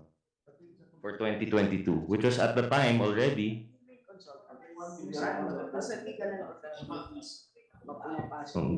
Yeah, and aside from this, so Mr. Chair, 2 questions po, no? Kung may talent fees po talaga si Ms. Badoy and si Mr. Celis, bakit wala po dito sa financial statements nila? And now I would like to ask also, papasok ba ito sa legal and professional fees? 100,000 a month po yun, di ba? So 800,000 for the whole year of 2022. No, but it's 100,000 each. 100,000 each pa. Yeah. And then where are we going to see now the 1 million per month ni our good consultant? I have questions about the veracity of the documents they've been submitting. We have questions about the financial statements that they've been submitting. We have questions about their franchise. Mr. Chair, we see now this pattern of violations, Section 4, Section 10, 11, 12. Parang wala na nagagawang tama. So, Mr. Chair, I actually still have questions on the GIS. Fortunately for us, the CorpSec, Ms. Nepomuceno is here, but in the spirit of brevity, I will now concede. I will just question in the second round. So, I will now turn the floor. Thank you very much, Mr. Chair. Thank you very much, the Honorable Ramon Gutierrez. Now, for the proponent of the resolution, the Honorable Mix Grades. Thank you, Mr. Chair. So before we vote to The- approve the yes. resolution, She has the final, this is the final one to before the approve vote. the committee report based on the resolution as amended that we adopted last hearing, no? Which is to simply naman urge the NTC to suspend the operations of SORA. So based on its violations of their franchise, may I just be allowed to ask some clarificatory questions? Yes, please. So this is to SNI. Please take note, Attorney Tolentino. There are clarificatory questions to be asked by the Honorable Mix Grades. So in our previous hearings, we already established that Suarez Soap is actually a monopoly. Kita naman po natin sa pie chart na nilabas po of the Kingdom of Jesus. And as well, with any of the lawyers, it's part of your due diligence to know the membership of the major stockholder of your corporation, correct? Yes, Mr. Chair. May I know how many members the Kingdom of Jesus has today? The kingdom. No. I cannot answer that, Mr. Chair. I am the lawyer of SMNI, not the executive pastor. You of just the mentioned Kingdom of earlier Jesus it's part of your due diligence, diba? Sinabi mo may due diligence as every lawyer to Christ. know I'll try the to answer, membership. Mr. Chair, to the best of my knowledge, Mr. Chair. But to be honest, Mr. Chair, I have no personal knowledge to the number of members. But I know it's about more than millions, Mr. Chair. Okay. Well, I did my due diligence. So meron naman po kami kayong website. Pakita po na lang natin yung screenshot ng website. Okay. May we have the screenshot? So it says in the screenshot of the website where Pastor Kibolo is there, no? You have 7 million worldwide, no? And congregations in Asia, North America, South and Central America, Europe, Africa, and Australia. So ang laki, 7 million followers worldwide, members worldwide. And sobrang laki niyan. On what occasions, Mr. Chair, do these members get together? Actually, Mr. Chair, I am not a member of the church, so I have no personal knowledge. I am just a lawyer of SMNI, Mr. Chair. I am not the lawyer of the Kingdom of Jesus Christ. But I admit, Mr. Chair, that Pastor Apollo Sikibolo is my friend, Mr. Chair. Okay, since dinidiin na hindi niya sinasagot po. Okay. So since dinidiin naman po yung corporation soul dahil gusto niya tayong turuan, no? In 2006, when you converted from a non-stock corporation to a corporation soul, how many members would you have back then? How many members did you have back then? As a corporation soul, Mr. Chairman, from the word soul, there's only one person involved, Mr. Chair, holding the properties of the corporation as a trustee per section 108 of the Mr. Chair, I'm Corporation asking Code. about the members. ng- No, we will have to understand. This is one person representing a religious sector. a religious Yes, sector. Mr. Chair. Ilan yun? That's why, Mr. Chair, I have no personal knowledge with respect to the numbers, but I can give estimate, Mr. Chair, Which more is? than millions, Mr. Chair. Okay, more than 7 millions. million, more or less, but it includes also the sympathizers, Mr. Chair, worldwide, Mr. Chair. Okay, that's in 2006, correct? Yes, Mr. Chair. Okay. So let's just say what's 2/3 of 7 million, Mr. Chair? 7 million, 2/3? Yes. That's around 4 million. Around 4 million. Yes. And when you amended your AOI from a non-stock to a corporation soul, were you able to convene these 4 million members from all around the world?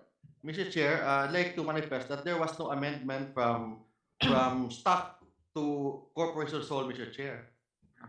Okay. Per record, Mr. Chair. Okay. Can we show na lang po the GIS that you in your certificate of filing of amendment of articles of incorporation didn't you change from your non-stock to a corporation sole? Napaulit-ulit yung binibigyan ng 'di ba? Nilalabas corporation sole. Ngayon, are you recanting? What is the good lawyer recanting now that there's no corporation sole? There's no amendment? Parang nililito po tayo, Mr. Chair, so I just can we Attorney, I think please that's a clarify? misdeclaration, your statement earlier with this document. So based on my personal knowledge, Mr. Chair, We're not asking. This is a document that you These are submitted. documents already. I mean, alam po ninyo, pag sabi yung, tingnan nyo na yung dokumento para maging tugma. Anyway, so kita naman po natin may dokumento na they submitted, no? So again, 2/3 of the membership, you have 7 million and an estimate is 4 million. And now you're saying you don't know how they convened or whatsoever. Walang pictures of this milestone to have 4 million. It's such a big, diba, event all over the world. may I know the question, Mr. Chair? The Do you question have is, any do proof you have that, any proof that you've you know, the convened? membership? That is an estimate, Mr. Chair. No, I attended- no, we're talking of any proof that they convened.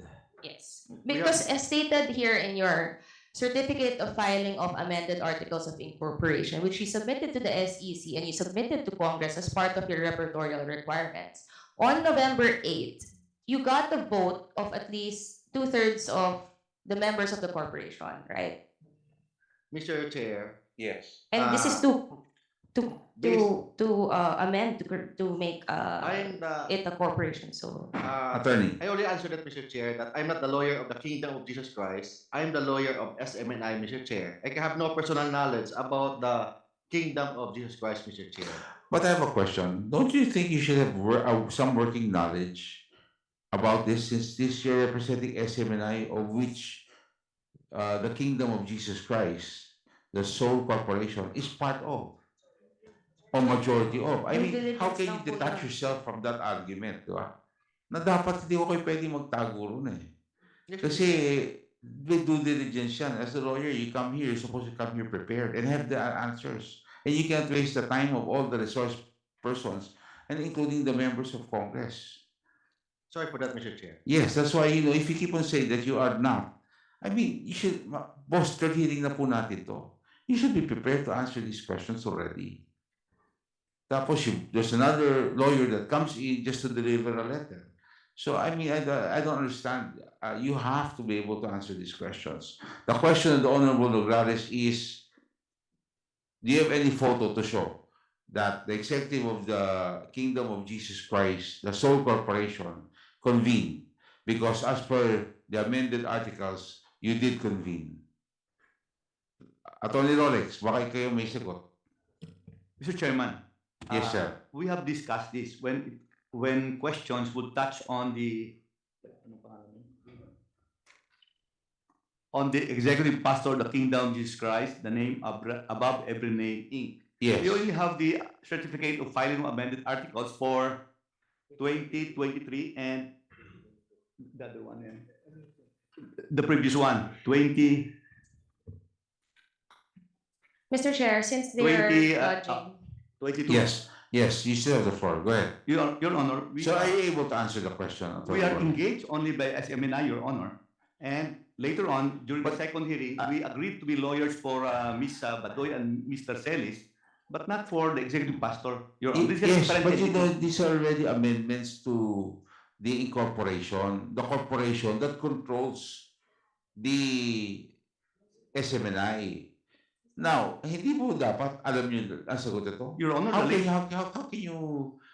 can you say that you don't have working knowledge and come here and we talk about this? How can there be an intelligent discussion with the resource persons? Mr. And how can you defend SMNI? Your Honor, if you do not know a basic question as far as this particular sole corporation. With due respect, Your Honor, we are called here to answer for one, the alleged 1.8 billion travel expenditures of the speaker. Number two, the red tagging allegedly made in a program in SMNI. Well, very good, Attorney Wallace. But I do not have any knowledge on what happened in 2006 when the vote was taken. With due respect, Your Honor. Mr. Chair, please. Attorney, ganito lang po yan. You're also Yes, Your called here to defend SMNI. And in SMNI, there is a sole corporation of this nature. That's why we're just asking you, you cannot escape from the fact that this has to be part of your job, to be able to justify their very existence. You cannot say that hindi po ako abogado niyan. then pwede nyo sabihin, lahat yan, di ako abogado except SMNI. Ang problema, marami hong tao at maraming korporasyon na nagkocontrol doon sa SMNI eh. So kailangan, hindi po dapat, I mean, if there was a reversal, kayo po nakaupo rito at ako po dyan, at ako po yung abogado, hindi ba dapat alam ko rin yan? Definitely, the view there is better than the view here, Your Honor. Thank you very much. At least we're clear, Attorney Rolex. But you know, I once sat over there for 9 years. Your I Honor. know, and I used to watch you. And I knew you will ask questions like this too. Okay? At di yung pinaparusot yung mga resource persons pag hindi tama yung sagot. The Honorable Noglares. Mr. Chair, klaro ko lang Thank po, you, Your Honor. no, sanabi po kasi ni Attorney Suplico na they're being called here for, these, yung mga red tagging. Nasa Oh. agenda A. Nasa agenda B tayo, we're talking about the resolution here. To Yes. clarify lang po. And which you are still also the lawyers for SMNI on this resolution, which is simply to urge NTC to suspend because of violations of your franchise. Correct, Mr. Chair? Yes. Okay. So, iklaro ko na, let's not mislead right now what's happening. Hindi naman po ako yung nag-file nun. Pinag-uusapan natin ang resolution na final ko to urge NTC to suspend if we find na violations. Okay. And in any case, since they did not do their due diligence as lawyers, there is section 114 of their Vice Corporation Code. And nandito naman din yung SEC na I can ask them questions if you cannot answer the questions of a major stockholder. SEC. Mr. Chair. Oh, so are you addressing hold on. this now? Um, Wait, Attorney Tolentino. I am... Pwede bang tapusin po natin si Congressman Noglares? Di ho kayo pwede pumasok.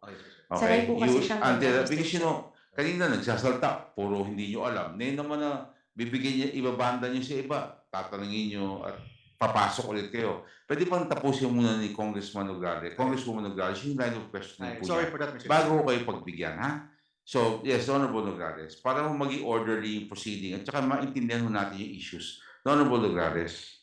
So, section 114 of the Revised Corporation Code, which embodies the rules for corporation soul, since gusto naman po nila tayong turuan tungkol sa corporation soul, explicitly requires that at least 2/3 of the